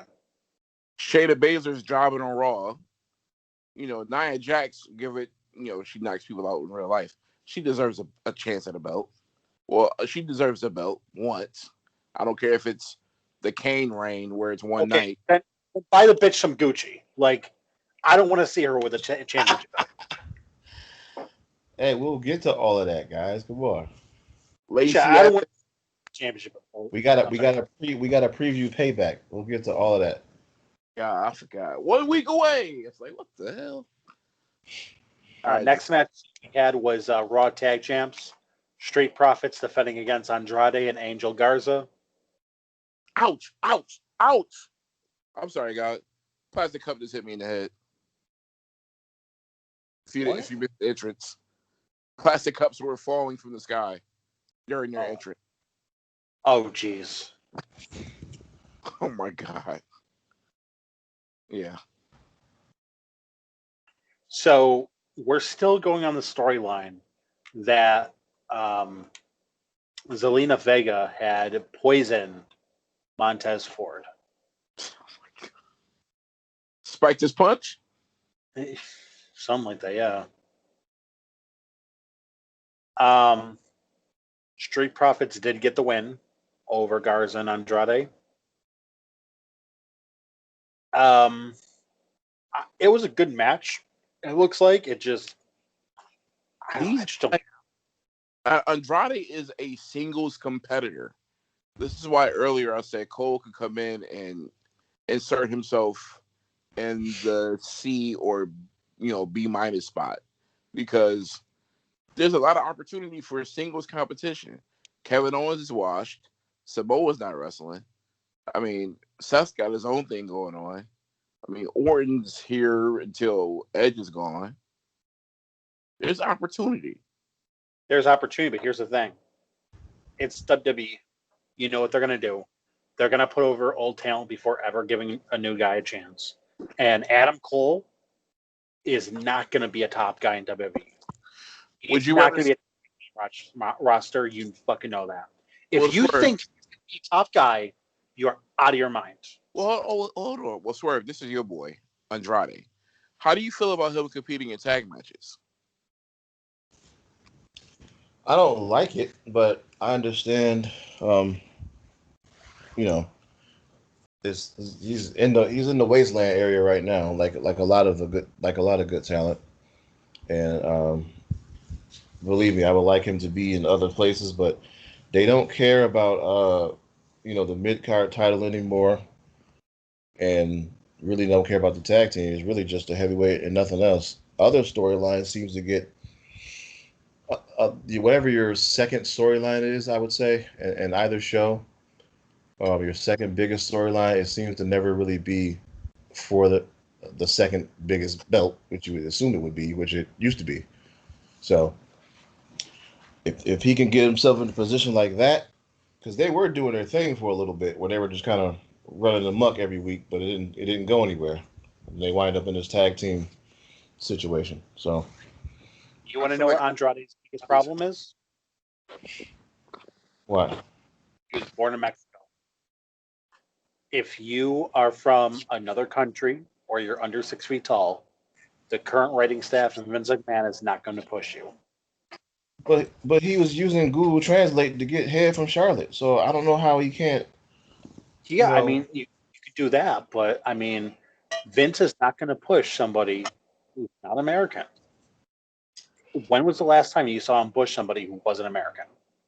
Eddie Guerrero. Yeah, that was like, what, 20 years ago? And begrudgingly? Drew McIntyre. Drew McIntyre doesn't count.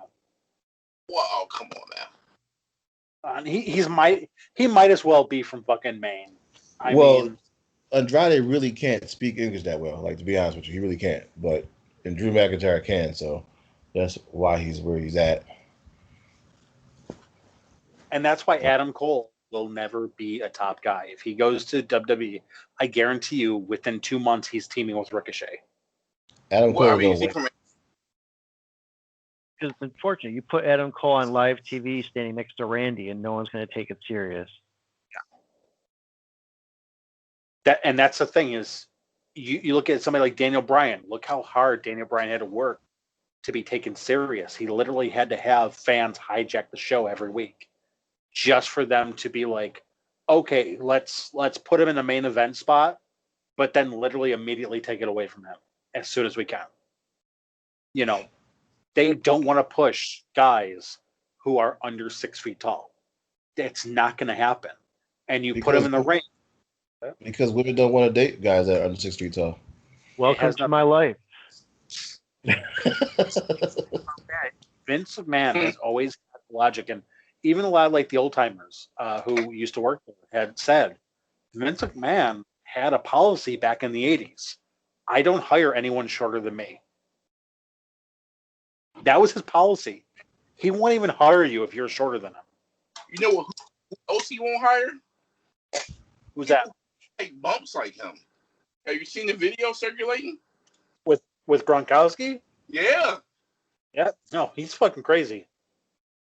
The spot where Elias, remember when Elias and my boy Corbin had the spot where he knocked Elias off the platform? Yeah. Vince jumped from that platform. Yeah. And landed on like a big foam mattress. Because he wanted Gronk to do it, and Gronk was scared, so he's like, I'll show you how to do it.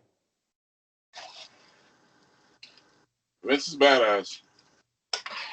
But I will say about Vince, one thing that he can't take away from him, he will never ask his employees to do something he's not willing to do himself. You got to give him that. I don't think he's willing to kiss nobody's on the rear end. He did. He He kissed did? Rikishi. Yeah. Oh, that don't really count. I'm talking about like William Regal kiss. Oh, The Rock grabbed him and put his face right in Rikishi's ass. Where are we drawing the line here, man? Because this is a lot of sussy talk going on. Vince, can't you have another man shove your face in another man's ass? Apparently, there is no line because you remember he had that one weird storyline with Stephanie McMahon. No, which one? I don't know if he was dating her or something like that. It was one of those SmackDown only shows. Was it the one where Stephanie accused him of having businessmen take advantage of her, or was it the one where he had one of his wrestlers drug her on her wedding night and marry her? Which weird Stephanie angle was it? Which you guys? It was inspired by the sitting president because he's made remarks about his daughter. And you know, Vince and Trump are real close. Okay. Just saying. could have fed Vince a line or two saying, look, Vince, this is what you do. You take nepotism to a whole new level. I mean, or you could just sniff them. Yeah. You smell really nice, little girl. Why don't you come over here and sit on Santa's lap? You know, if you were my daughter, it's only gonna go one way, bro. Let's stop it there. I like how it's only bad if it's your daughter. Like, I know that 6-year-old is that your daughter? No, okay, have at it. Anyway, let's not get off topic. Next match, no DQ, loser leaves WWE match, previously known as a hair versus hair match. Mandy Rose versus Sonya Deville. I think we all saw what was coming once they announced this, but Mandy Rose did get the win. I really like Mandy's wrestling gear. Yeah. It was nice. It wasn't typical, but it worked. Guys, is this kayfabe? Is she gone for real? Nobody's ever gone for real. I think that she'll be back in, probably a few months. Well, I feel like she would thrive in AEW. I don't know why she would leave to go to AEW though. I think that, she's with her MMA background. I think that she was already getting more featured than most of the women on the roster. Maybe even as like a manager, she could be a tough ass as a manager. She could join the female version of Raw Underground. That too. Nah, she's gonna come back all Diesel and win the Rumble. Which one? He said which one? So, what's her next move here? If you care to give a prediction. I mean, I'm sure that she'll probably be back. I can't imagine that she's not going to be back. When do they pull the trigger on Otis with the Money in the Bank? Because I think it's got to be soon. Because I almost forgot he had it until I saw him. That's the thing, is I don't know when that's going to be. Otis he's in big trouble now. Why? Because now he's on the wrong show. There's no angle that makes any sense. No, yeah, true. So here's the thing: is Otis was actually pretty big, not size wise, but height wise, during the Money in the Bank. Like he was getting over. Now I think that's kind of cooled down, and because of that, do we think that maybe it's going to be something where he cashes it in and is quickly defeated? I can't imagine Otis wins a world title. I think that he's not even going to get to cash it. I think someone's going to take it. Or do we think this is going to be one of those situations where he forgets to cash it in and they have the first ever just no cash in? Yeah, because there is an expiration date on those, right? Yeah, it's one per year. That sounds like something that would happen to Eugene. Well, I mean, Otis is practically Eugene. I mean, Right. Have you heard the guy talk? He's 2020 Eugene. He's not Eugene. He's not offending it, but we get it. I just can't see a serious scenario where he cashes in. I mean, the only way I can see it happening is if something happens where, let's say a guy who's holding the world title does something that kind of slight Mandy, and he's just well, I'm going to take your belt now, and gets fucking wrecked. I honestly think it's just this whole thing with him and the briefcase is really just using all of that to just build Mandy up, and it's really nothing for him. That might be it too. Mandy's on SmackDown? I believe so. So what you're saying is in 3 months she may have an opportunity because the next 3 is going to be Bailey and Sasha. Yeah, I mean somebody. It ain't Naomi, and it's not the other two heavy hitters that I got in my mind, which we'll talk about later. They're going to be occupied with a championship match and probably win. So somebody has to come from up over there on that show to be a challenger. Yeah, I have a take, but I want to wait until Sasha and Asuka's matches talked about. Well, the next thing that we have is Seth Rollins against Dominic. Match of the night. Let's go. Uh, Hmm. Seth Rollins did get the win. Um, Seth Rollins regained custody. Is what you went to say. I did it for you, Eddie. I did it for you. I love how they keep alluding to the Halloween Havoc match, but they're not talking about the match. Um, did you guys ever see the actual match between Eddie and Ray for Cussy at Dominic when Eddie freaked the fuck out about Vicky missing her cue? Of course. Oh man, classic. I was hoping that they kind of did something like that. Like, you know, not his words verbatim because they're PG now. But I would just love just like a segment where like Seth's like, where the fuck's Becky? Where is she? You know, something like that. I don't know. Maybe it's just me. Maybe I'm just thinking of stuff. It's getting late. I don't know. Um, what did you guys think about this match? It wasn't horrible. It wasn't bad. It was better than I expected it to be. But Especially when the people in this match being greener than goose shit. Dominic's got a long way to go. It had the perfect balance of smoke and mirrors. It Yeah, I was can't. everything I would say in a SummerSlam match. Man, I can't agree with you, sir. I don't think this was anywhere near the best match of the night. I don't even know. I still don't understand what Seth was doing in his storyline with this kid. Like he took bumps. Like for a guy who barely knows how to wrestle, sure he took bumps, but he didn't need to be on a pay-per-view. Right. Didn't need to be anywhere near a ring. I'm going to say this to you again. From a quote unquote entertainment perspective, this was match of the night. I didn't go into this looking for wrestling. I thought McIntyre and Orton was better than this. Like, were you screaming at the TV in agony when Ray was handcuffed to the ropes? Yeah,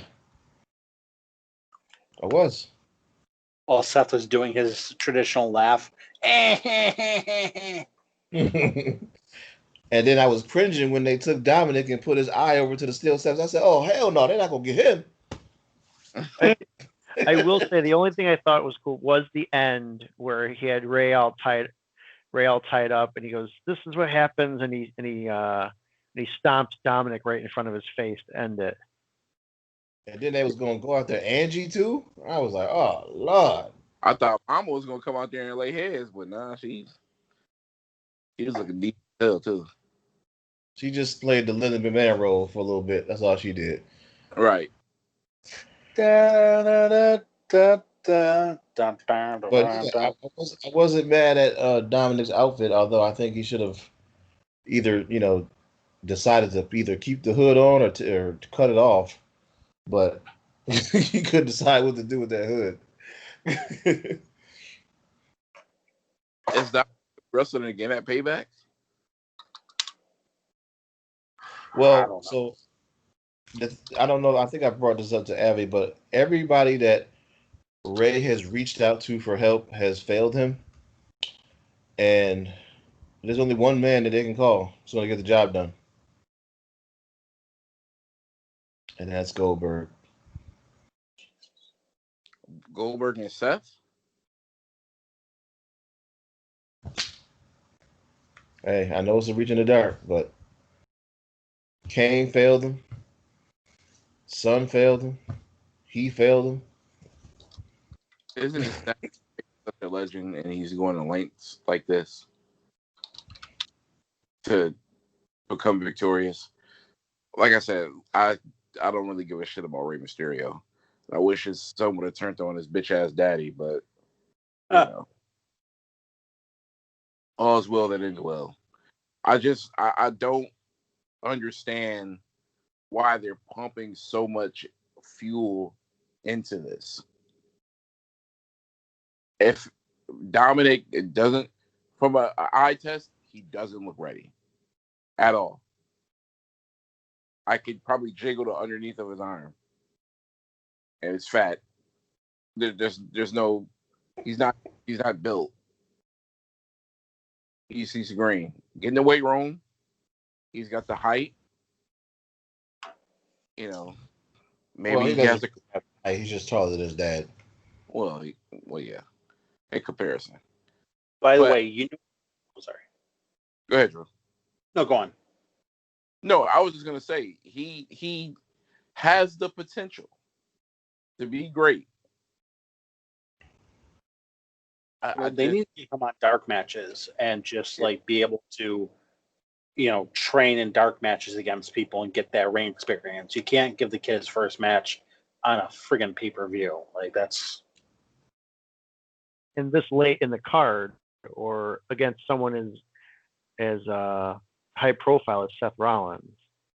yeah. And I agree with Avi. It's kind of ridiculous to put him in that spot because, yeah, he did stud him and made him groggy a few times, but he's supposed to be Monday Night Rollins. He's supposed to be Triple Crown Seth and all this type of shit. I mean, it kind of takes away from that. If you have somebody who's greener than dog shit come out and do this to you, in my eyes.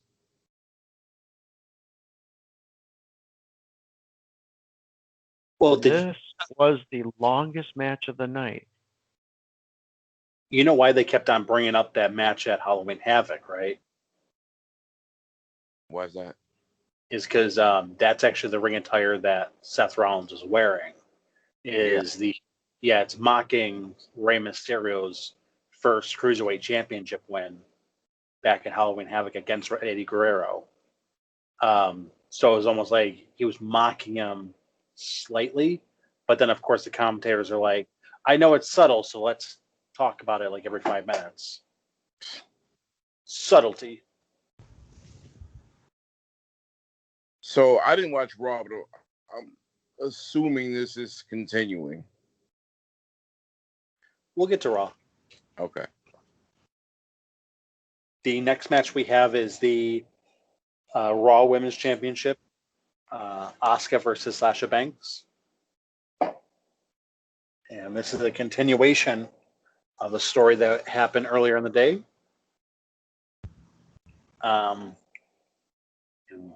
Asuka coming off her loss against Bayley. Bayley did try to get involved. However, Asuka kind of saw it coming, kind of, took her out as well, and ended up getting a submission win over Sasha Banks to end her short title reign and give her one of the belts. So we were kind of right in that assumption that one of them would lose their belt, this one being Sasha Banks. The only problem with this is the finish. Really? I liked it. Listen, every time Sasha gets the belt, she has it for like a week. Now, she should have lost here, but she shouldn't have tapped out. Oh, She's got to stop tapping. I like that, man, because now that's telling me the shit what Asuka has done. No, it could have been a pinfall, but to make Sasha look like a competitor, you can't keep having her tap out every single time. Did she tap out to Becky? I mean, I assume so. Becky doesn't have a standing finish. Oh, yeah. True. So, yeah, her, Sasha, or her, Charlotte, Asuka. They all got submissions. Yeah. Well, Charlotte has that one DDT thing. That one where she plants her head. I think, what is it called? Like I don't think Jin she'd beat or anybody with that though. she's beaten a few people. I don't know if she's ever won a title with it, but yeah. So Swervy, I'm gonna ask you because my point was this is coming to a head. I'm assuming after Payback, but will Sasha ever get to the top of the mountain? And she came back. She left. She was crying in the hotel room, according to Vince. Now she's back. I mean, she's got to right the wrong that Bailey caused, right? Yeah, I think she'll get to the top of the mountain this time, and the next time it'll be a longer than a month. I will hope so. Because Well, that's what otherwise, happens. I guarantee Snoop to play a theme song for you. Hmm. Can you get Snoop? No, you're losing your belt. Sorry. That's just what happens. I think Sasha Banks deserves another branding too. I think her character can get tossed in a spin cycle, become somebody else. Now, who I don't know. Changing your hair color is not a character change.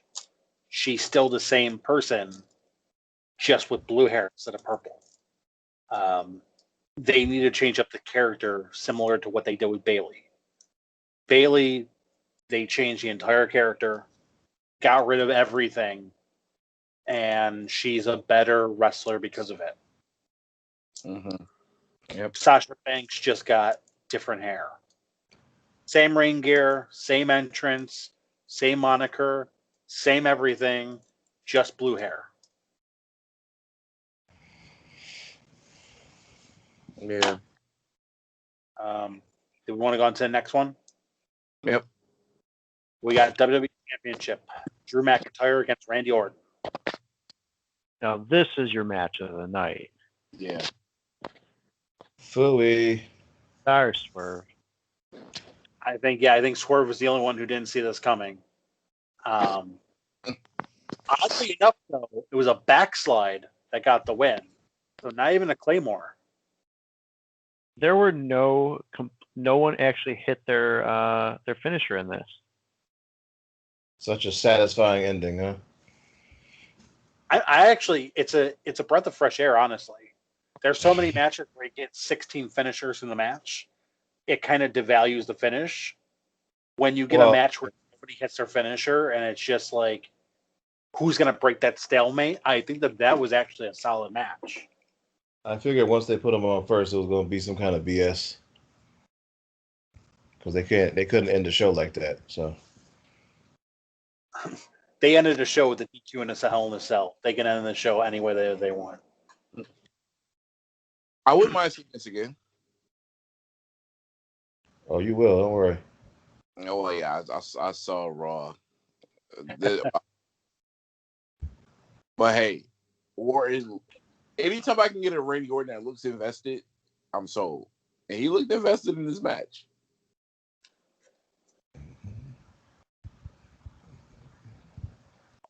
The next match that we had was a match that Max actually been waiting for, a heel versus heel match.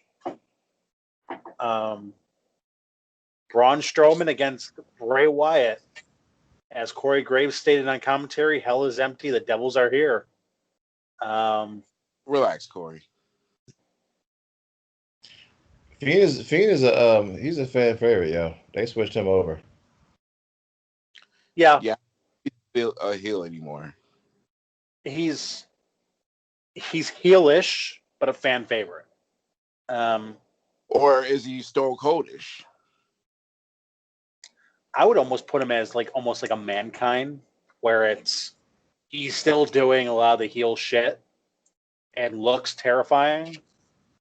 Pre-Sacco Mankind, but the crowd's getting behind him. He's Kane once he got some lyrics to his song. Yes. Yes.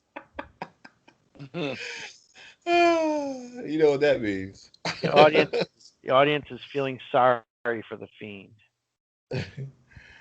He's He's Kane. Kane. Started bagging Tori. All right, Drew. Announce the So result. this match went around. What's that? I said, let's get into it. I'm ready. Okay, so this match went around. At one point, a toolbox was thrown at Braun Strowman that came back. They went around the crowd, up the stage.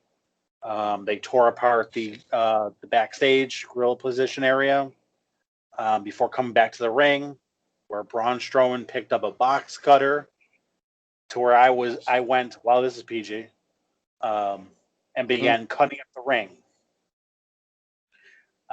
Only to take not one, but two Sister Abigails on the exposed wood that he exposed.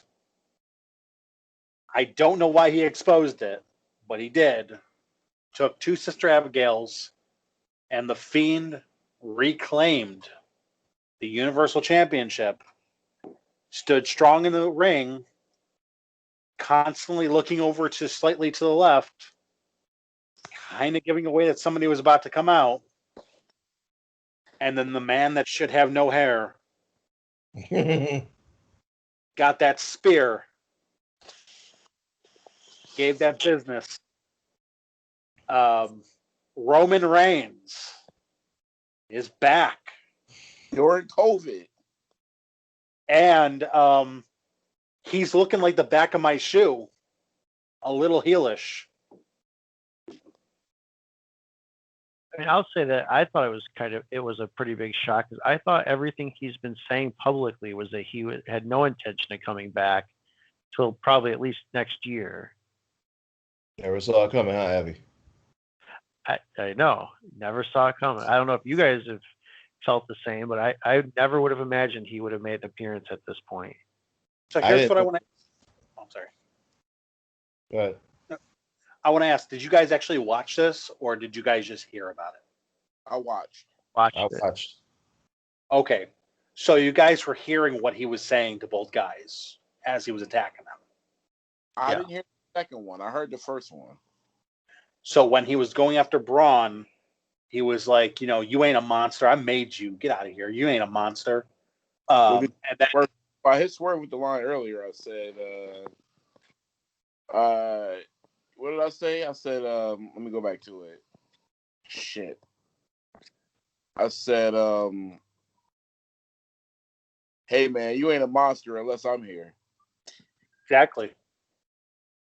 And then he got back in the ring, speared the Fiend again, grabbed the belt, and said, "You ain't no champion. You're just a freaking a mask. You can't handle this. This is my shit." And I think he actually dropped the shit in there. I get this whenever I want. And Crossing over a real good spear too, by the way. It was a top 3 spear from Roman.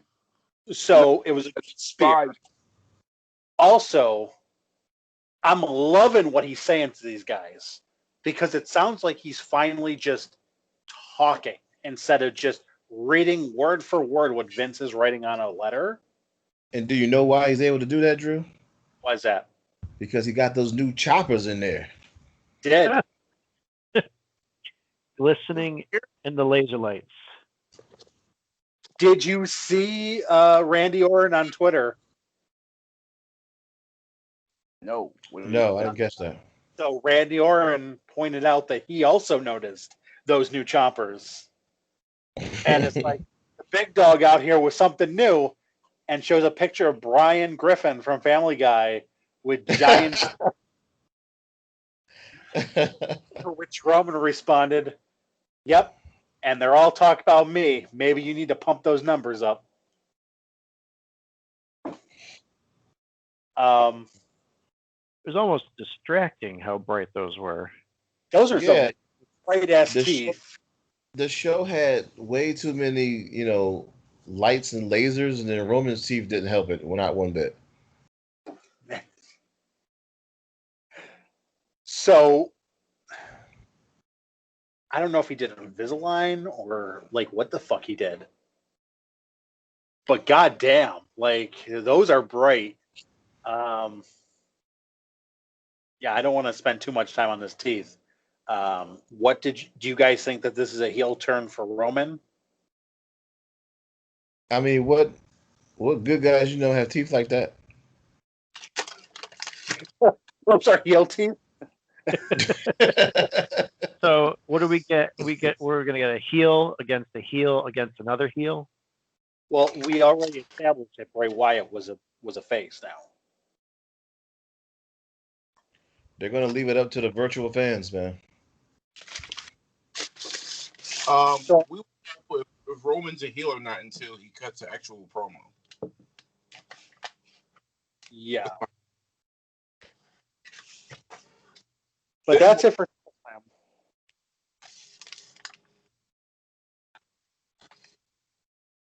I'm sorry, were you saying something? I'm sorry, I didn't hear that. No, I was just saying. Well, when he cuts a promo, then we'll know. Okay. His promo's gonna be vague. He's not gonna say much. And that's why I'm not ready to say he's gonna be a heel or a face yet. I don't know. I think that he's going to have a lot to say. I expect the word bitch to come out. That's his favorite word. Yeah, if he drops a swear word in his promo, you know. Yeah, I'll go with that.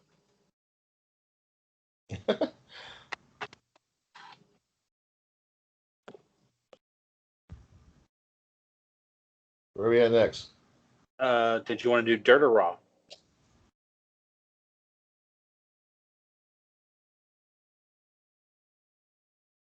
I'm sorry. Did you want to do Dirt or Raw? Let's go ahead, man. This episode is long as shit. It is. So what are we doing? I asked, did you want to do Dirt or did you want to do Raw? Well, y'all the two that got the dirt, so if you want to do dirt, go ahead. I don't have dirt. Drew, you got dirt? Yeah, I got some. All right, let's move this. Yeah, it's not a lot, but son, where'd you find this? okay. So Thunderdome.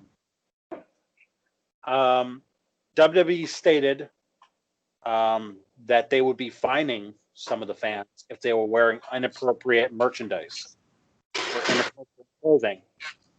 Apparently, AEW merchandise counts as inappropriate clothing.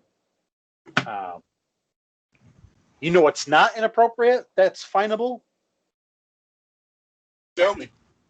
How about pictures of the Ku Klux Klan? How about a fathead cardboard cutout of Chris Benoit? Or images of executions? These were some of the things that popped up on Thunderdome pictures. One was also a fan got banned after he put up a sign that says "Fire Velveteen Dream." Of course, I said the KKK image. One had a fat-headed Chris Benoit. At least one of them had a still of an execution. I think it was actually a video of an ISIS beheading. Yeah. So there's that. The dirt. I mean, I had to get specific there. This is the first thing that I thought about when I saw those doggone video screens, because people can't pass up a chance to be ignorant. So I'm wondering how they're going to go about monitoring that from now on, because you can't put it on a 3-second delay, because then the reactions won't match. But at the same time, you kind of need to monitor people because they're going to fuck up. Yeah, people are going to people. Yeah. It'll be tough. So we mentioned how AEW was possibly going to drop in ratings because they were switching around different nights of the week because of the NBA playoffs. The numbers are in from Saturday, and it looks like Warner Media is actually very pleased with their ratings from Saturday night. They were the 5th highest primetime cable show for the night that night with 755,000 viewers. So they actually did really good on a weird Saturday night. Hopefully they can keep it up for Thursday as well. The next thing that I do have is Pat McAfee has wrapped up with WWE. He says that after his match with AEW, he's no longer under contract with them. So he's not scheduled to do any kind of pre-show appearances or any kind of interviews. That may change in the future, but right now he is done. Another person who's about to be done with WWE. Can he go back to do virus protection now? Oh, Jesus Christ. I had to get one in. Man, are there bugs in that fruit? It's so low hanging. The next thing, Renee Young has put in her notice. This was something that came out late last week. She put in her notice to leave WWE. It looks like she's going to be heading out after SummerSlam, so it looks like she's going to be just wrapping up shortly. Do we think she's going to be making a stop in AEW? Yep, and she gonna get the championship, like all WWE former wrestlers do. What? You think she's going to just hold the big I do want to point out something from AEW is when John Moxley was doing his promo and he was talking about how MJF was pointing out all his flaws. He's like, if you really want to know my flaws, all you have to do is ask my wife. So he's already hinted at her appearance on the show. I thought that was just something to point out. My last bit, next week's NXT, a former WWE wrestler will be returning to NXT. Any guesses on who it is? How long was it gone? A few years. Not like I think 7. he's somebody that we actually mentioned on this episode.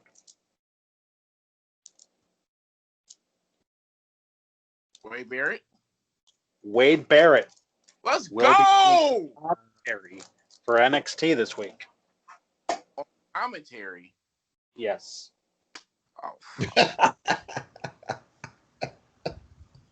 What about in action? Can we get there? Hey, baby steps. Baby steps. Oh man. We already saw this with CM Punk already, so no, don't do this to me. That is somebody who I would pay to attend to see him knock Roman Reigns' block off. If Roman Reigns is a face. That is a feud that is WrestleMania proportion right there. I don't know. I mean, I think that Wade Barrett's WrestleMania stock might have passed already. No, not me. Oh, one more thing. Cody is expected to be out of action for an extended period of time to, quote, sell his injuries. While he is out, he will be starring in a new wrestling drama called Heels that will be co-starring Stephen Amell from Arrow. So Wait, that's not that other thing that Randy had? It's a totally separate thing. It's a show called Heels. Oh my god.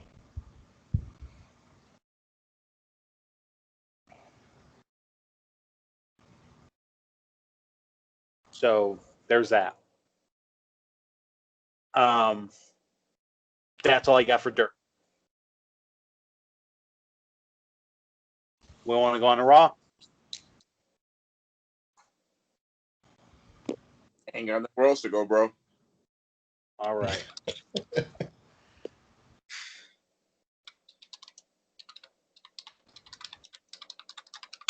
Just pulling it up right now.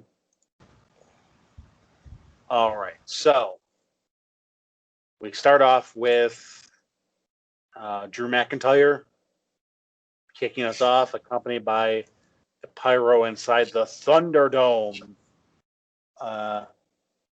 McIntyre attributed his win over Randy Orton to being hungrier and more driven than Randy Orton. But he understood what it's like to experience hard times. Orton has not. He's always been protected and coddled. Orton bragged about being the best wrestler in the world. And McIntyre wondered what made him now think that he could beat Drew McIntyre. As he headed his way up the ramp, Randy Orton attacked him. A brawl spilled out into the production center, where Orton punted him in the head before producers and referees arrived on the scene. He then punted him a second time. Those punts were terrible, by the way. Or I'm about to whip. say, did you those shits? He was like 2 feet away from him. Yeah, the cameraman did a horrible job of not catching it. They just had the punter of the decade on hand. They couldn't have taught Randy how to punt from him. Hey, man, Randy knows everything. I blame Shawn Michaels for this one. Why? Because, man, his punts were 100% until he no-sold it. Now Yeah, he knows the shit out of it. People were pissed. Wrestlers were pissed. See Bubba Ray on Twitter? He was pissed. Now they all messed up. God damn. I mean, it straightened his eyes out, but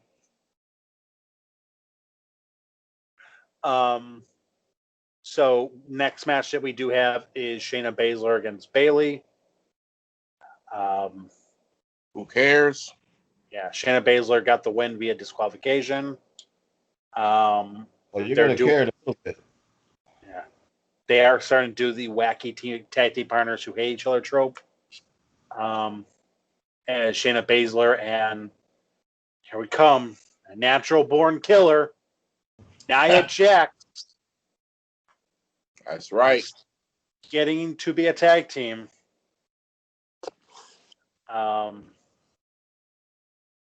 Next segment that we have is Mr. Good Tattoos himself, Kevin Owens on the Kevin Owens Show. Is joined by Aleister Black. Now, let me pause a second, Drew. Let me just say, fuck you, Kevin Owens. Still fuck you. I go back to his SummerSlam entrance. What T-shirt was he wearing? Kevin Owens? Yes. I don't know. Street Profits. Don't give me subtle apologies, bro. All right? We know what you did. Hey, man, I just want to let you guys know that when I was a kid, I used to watch In Living Color, and I thought it was actually a pretty funny show. I just want you to know that. Yeah. My favorite show is Martin. Yeah. Cold and when I was younger, I voted for Coolio's Gangsta Paradise on the Nickelodeon Kids Choice Awards. I want you to know I called in. Oh God. All right, so him and Jack Tripper, aka come and knock on my door.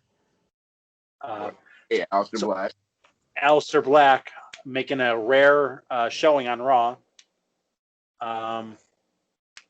He got invited, by the way, on SummerSlam. He got invited. Kevin Owens invited. Aleister Black showed the footage of his attack at the hands of Buddy Murphy and Seth Rollins.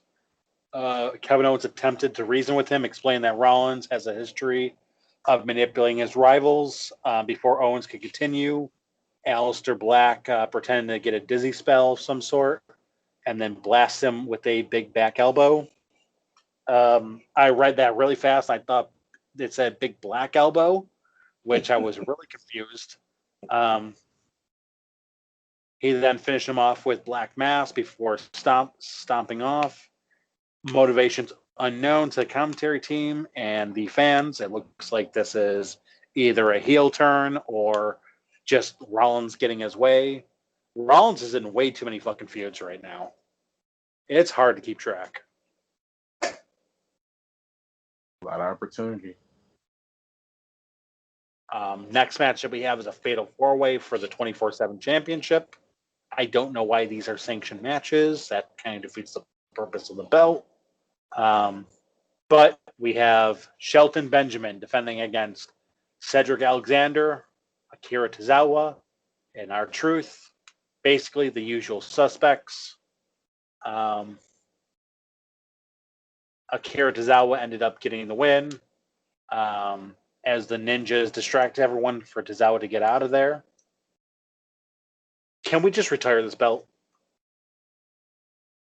Yeah. We know how long that belt's been out at this point. Has it even been a year? I think it's been over a year. Yeah, I guess it's exhausted its usefulness. Yeah, because they were showing that off at last year's WrestleMania. If you got to think back to, it was Mick Foley that premiered it, right? Yes. Remember you saying this is going to be such a great prestigious belt, and look at what's turned out. Just utterly crap belt. The only thing it really did was it got R-Truth over for a little bit, but that's even kind of worn off. Kind of. Well, R-Truth made the belt. He didn't really do anything for him. Yeah. If anything, it helped kind of get Drake Maverick some sympathy when he was fired. Like, hey, we got to bring Drake Maverick back. Remember that great 2 months that we had with the 24/7 belt? And we got Mrs. Drake Maverick. So if anything, the belt gave us that. Yeah. Next segment that we have, Randy Orton entered Thunderdome. Less than an hour after beating up Drew McIntyre, Randy Orton took action to their offering rematch, chalking up his actions from earlier on the show to that reason. He started to call himself the best wrestler on the planet before generic wrestler music number 3 started playing. And Homer Simpson wearing a muumuu, I mean Keith Lee, made his way to the ring. Why did they change his music? Why did they change his ring attire? The dude looks like Lamar Wilson now. That was nice. That's right there, Drew. Damn. Lamar Wilson. Hey, guys. Oh man. Well, you know what? Part of that is his own fault for not for shaving. He should never shave his face because that doesn't help him at all. It doesn't help him at all. And the music, I don't know why they changed this music. It's the most generic, like, jobber music ever. Like, it's the music you get from, like, local talent right before we're about to go on air. Keith Lee introduced himself, which is the worst thing he could do because it basically makes him look like nobody's supposed to know who he is. And then he challenged Randy Orton to a match right there. Randy Orton said maybe later, and faking him out before exiting the arena and leaving him hanging. So this is what it is for Keith Lee. This is what the buildup was. Being almost one of the final survivors of the Survivor Series team. Being probably the biggest star to come out of the NXT shakeup at Survivor Series. The big push down the last few months. Just to come out with jobber music, a shaved face, and tell me about the free stuff he got for the Nintendo Switch. By the time we get to the end of the year, he's going for what, the Intercontinental title? Oh, if he's lost. I say he's going to be in a stable with Ricochet and Cedric Alexander by the end of the year. Or I think Swerve, you were thinking he's going to go and join up with MVP. Man, they was talking about he was back there training with him at SummerSlam. I'm like, oh boy, that's where he's going. He's going to Hurt Business. Or going against him. It's just a terrible way to introduce the guy that people already know who he is. And that right there is why Adam Cole is happy the spot that he was in. Because he didn't take an L, and he didn't take another L on Monday. Yeah, I hear you. What's next? All right. It's like, can you imagine if Adam Cole showed up looking like the angry video game nerd on fucking Monday? Like, goddamn. Montez Ford against Angel Garza. This feud, please end it. Ford got the win over Garza. This has been going on far too long. Dude got poisoned like 5 years ago, and we're still going on about it. Next match that we got: Ruby Riott, Liv Morgan, and Bianca Belair taking on. What's that? I said, oh, they found her. Yeah, finally. She's back up, and they're facing Zelina Vega and the Iconics. Wait, Zelina Vega's wrestling? Yeah, Oh. yeah, she wrestles. Not often, but She wrestles about as much as Brandy. hey, she's a better wrestler than Brandy. Get the fuck out of here. And for a while, she was like every week dropping a Hurricanrana on some guy. Yeah, when she was just with Andrade. Yeah, she looked pretty good. I mean, she's no Alicia Fox, but you know. I mean, Lita did that too when she was with SN Reels, but hey.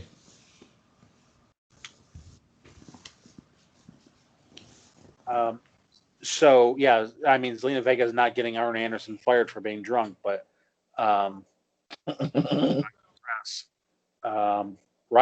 Riott, Liv Morgan, and Bianca Belair did get the win. I don't know why they put Ruby Riott and Liv Morgan back together. It's kind of like, hey, we repackaged you. We got you out of the Riot Squad. What should we do? Put me back on the Riot Squad. Okay. Nah, it's a different squad now. And it's got Bianca Belair in it. So the next thing we have is an arm wrestling competition. Apollo Crews versus Bobby Lashley. Apollo Crews defeated. Right? What's that? Wasn't this hosted by Mark Henry or something? Yes, it was. So Bobby Lashley, former MMA competitor in Strikeforce, military guy, literally strong as an ox, loses the arm wrestling contest to Apollo. I'm just happy to be here, Cruz. What the fuck? Well, didn't he stomped on his feet or something like that? It wasn't like he just straight up beat him. He cheated to win, actually.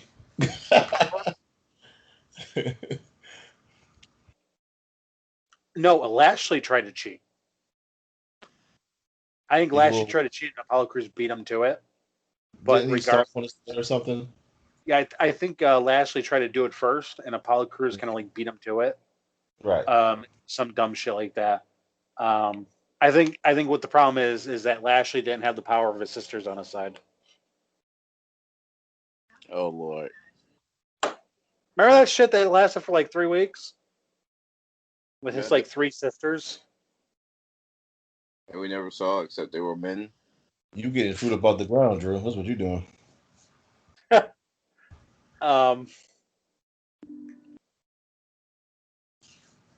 God, I kind of want to talk about this more just because I don't want to go on to the next segment. But we got to go on to it. Mickie James is back. And she is back in the ring with Natalya and Lana. Natalya and Lana addressed their ongoing rivalry with Mickie James, saying that they would retire her on this show after Natalya threw to a video package with 0 highlights of Mickie James's career. The 7-time women's champion hit the ring and beat down both women. She left as the heel struggled to recover. Now, there is an interesting thing about this. So right now, Bruce Pritchard is the guy kind of running Raw. And recently on his podcast, he mentioned that Mickie James' husband, Nick Aldis, who's the NWA champion right now, didn't have the it factor to make it in WWE. Nick Aldis responded very harshly to Bruce Pritchard, and ever since then, Mickie James has been getting buried. I'm not sure if that has anything to do with it, but she's been in some shitty fucking spots. Can we all agree on that? Yeah, but I don't know. I don't know if that this return if that would have changed anything. I mean, I don't know why she keeps returning at this point. Well, She she was buried returned. before he said she was buried before he said anything.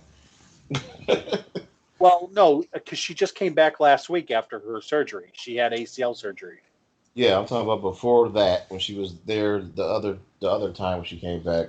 She She was was so much buried. I mean, she was at least doing something besides just feuding with Lana and fucking Natalia. Like, what she the was hell? shooting with she was like what's Alexa Bliss is like uh secondary or something, like I don't know, she was doing something. She wasn't in any main spot.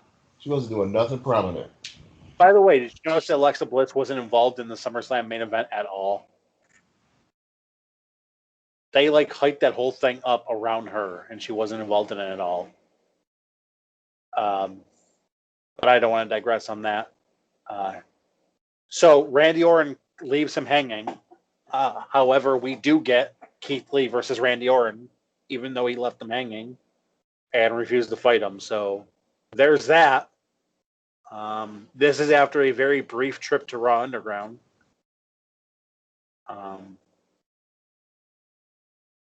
Keith Lee did get some advantage on here. He was showing a strong start. Drew McIntyre eventually would show up and would beat down Randy Orton, leading to a disqualification. So Keith Lee's first match on Raw ends with a loss via disqualification. It's already looking like he's just in there to put over a different feud. So that's not a good start for Keith Lee.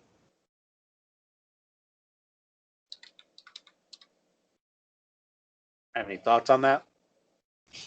Well, Drew's going to be out for a while,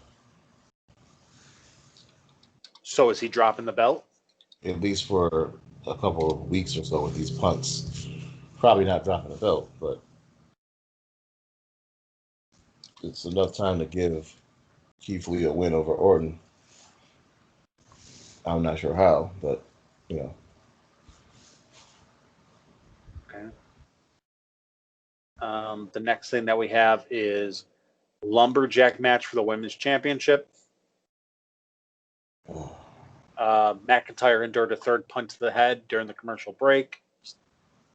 Charlie Caruso indicated that he may have endured a fractured skull. Let me repeat that. A fractured skull. And then we immediately move on to Sasha Banks versus Asuka in a lumberjack match without really any more addressing to their WWE champion having a fractured fucking skull. So Asuka defeated Sasha Banks in this. Did anyone have anything to say about this? Or are we just going to move on like they moved on from their champion have a fractured fucking skull? More to come on that. I don't understand how you're like, yeah, he has a fractured skull. So next we have this. It's like, what? Okay, so next we have Rey Mysterio and Dominic versus Seth Rollins and Buddy Murphy. The disciple, Buddy Murphy. Did you see this? Because I know you said you went and talked about it. Did you see this part or no? I did not know. No? Okay. Is anyone else on this podcast still? Yeah, where is everyone? Jesus Christ. I'm waiting for AEW to start. What? It's fucking Tuesday. I'm getting ready. jackass. Yeah, I think Total Mac left. I think Mac actually left us. So thanks, Mac, for letting us know. So return to Raw from Raw Underground, where Bobby Lashley and the Hurt Business dominance continues. He has TKOs over Cedric Alexander and Ivar. We are now going back. Now, mind you, once again, crack skull. That's nice. Main event: Rey Mysterio teamed with his son Dominic to battle the Monday Night Messiah and his disciple Murphy. The heels get the jump.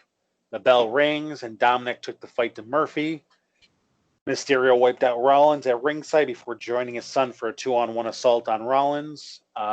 Murphy rescued Rollins from further attack, but Dominic dove over the top rope onto both opponents. The show headed to the final break of the night, and the heels isolated Rey Mysterio during the break.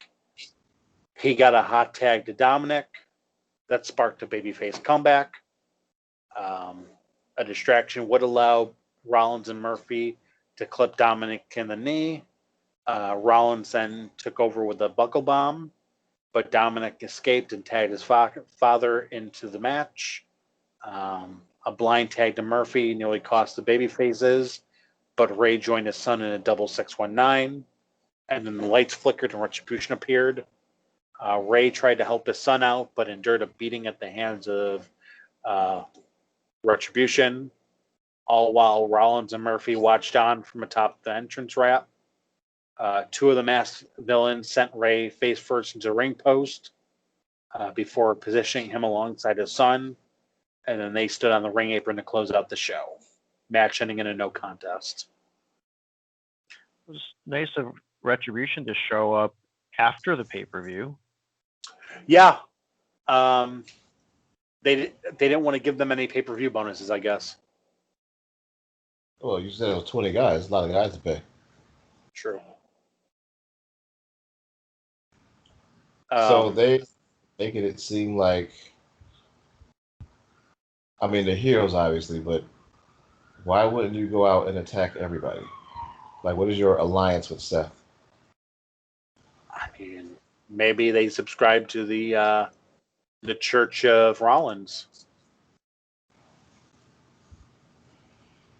Rollintology? Rollintology, yes.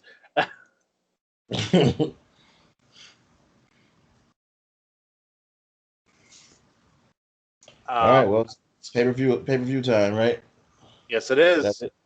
We might as well just call it. It's the same thing we just saw this past weekend over again. Yeah, it really is. No. Oh, no, Abby. There are differences here. Okay.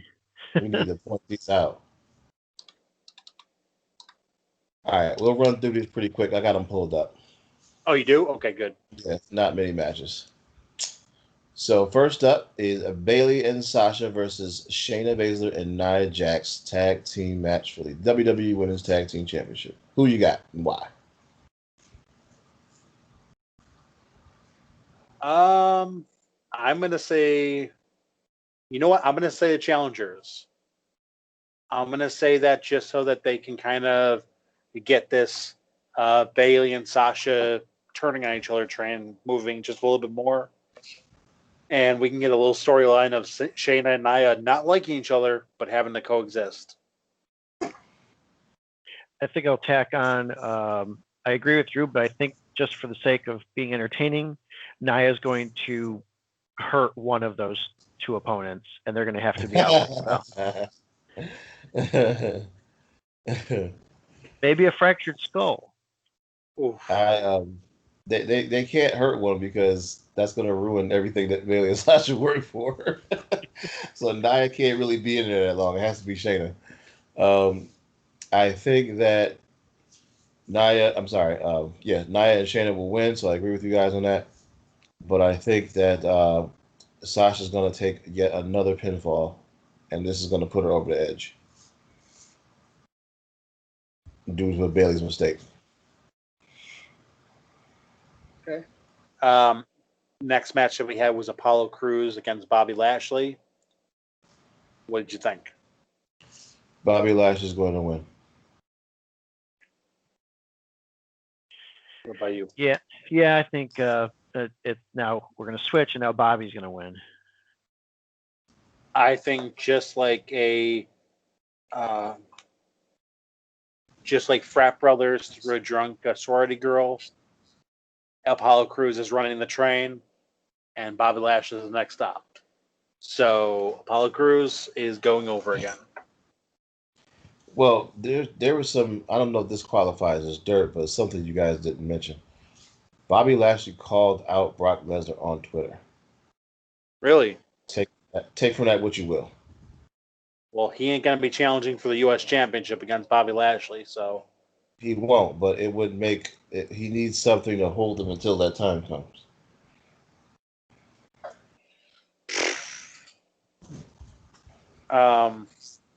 Okay.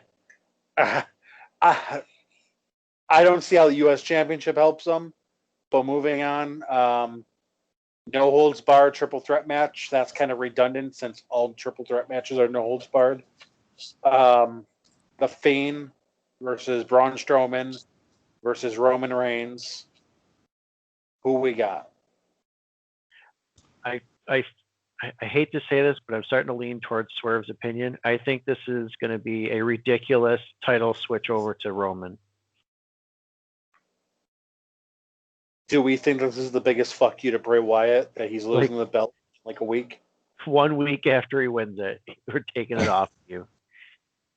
Actually, I was going to say that they do this because you know how they've had last man standing matches and things like that in the past. Like, think about your Rybacks and your John Cena's, how those matches kind of end where there's destruction and nobody is, they just pretty much call the match off. I think something like that's going to happen between Roman Reigns and Braun Strowman, given their history, where they are just going at each other, and then the Fiend kind of like escapes. I think the Fiend's going to walk out with the championship, but he's not going to like necessarily beat either one. Or if someone does take a fall, it's going to be Braun, but it won't be Roman. But I don't think that Roman's winning this week. I think his time is coming, but it's not this pay-per-view.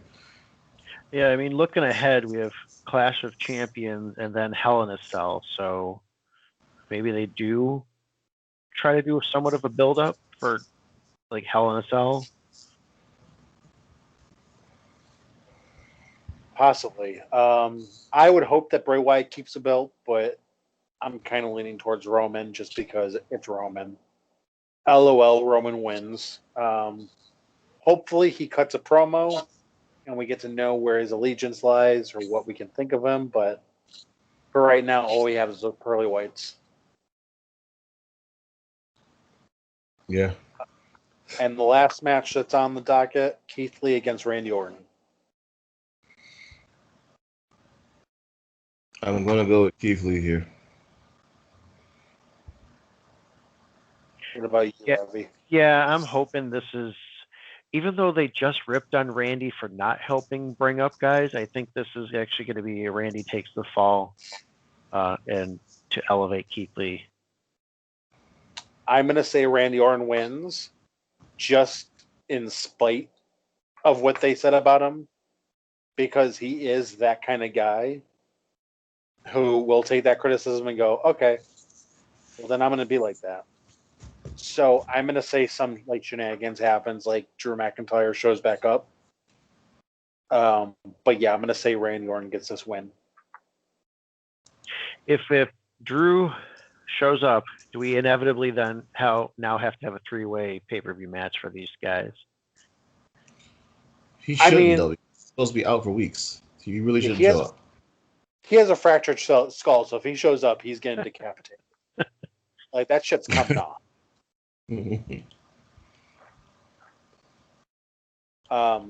Okay, I think that's all we have. Well, I guess here's a good question. Do you even bother watching Payback?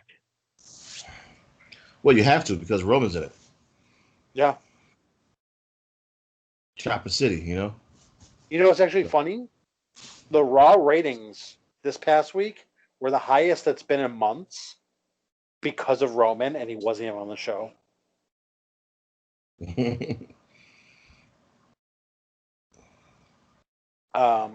But yeah, I think it's the Romans match is worth tuning into. The rest of the card, whatever. But do we have anything else we want to address? Did I submit any questions tonight? Did you? No, I didn't. Okay. Let me check my phone. Did Jeff submit a question tonight? He did not.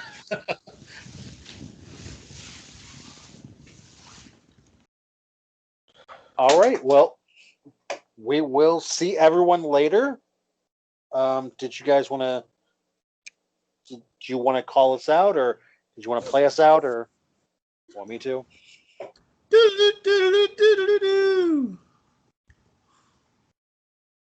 That's all I got. All right. I got this soundboard, but you guys can't hear it, man. I don't know why you can't hear it. Well, I'm No Chill Drew. That's Swervy Lee. Total Mac left early. And Avi, thank you for joining us. We And arrived late. appreciate. What's that? I said he arrived late, by the way. Just want to point that out. Yeah, he arrived late and left early. He's like the fair weather fan. But Abby, I want to thank you for coming in as a relief pitcher, for stepping up, for being a real one. I hope I put in a few good innings for you guys. You did. Thank you for being our Mickey James. Oh. I got no intro. I got no music. You got the job entrance, yeah. Thank you for being our personal ham and eggs. All right, guys. All right. See you guys later.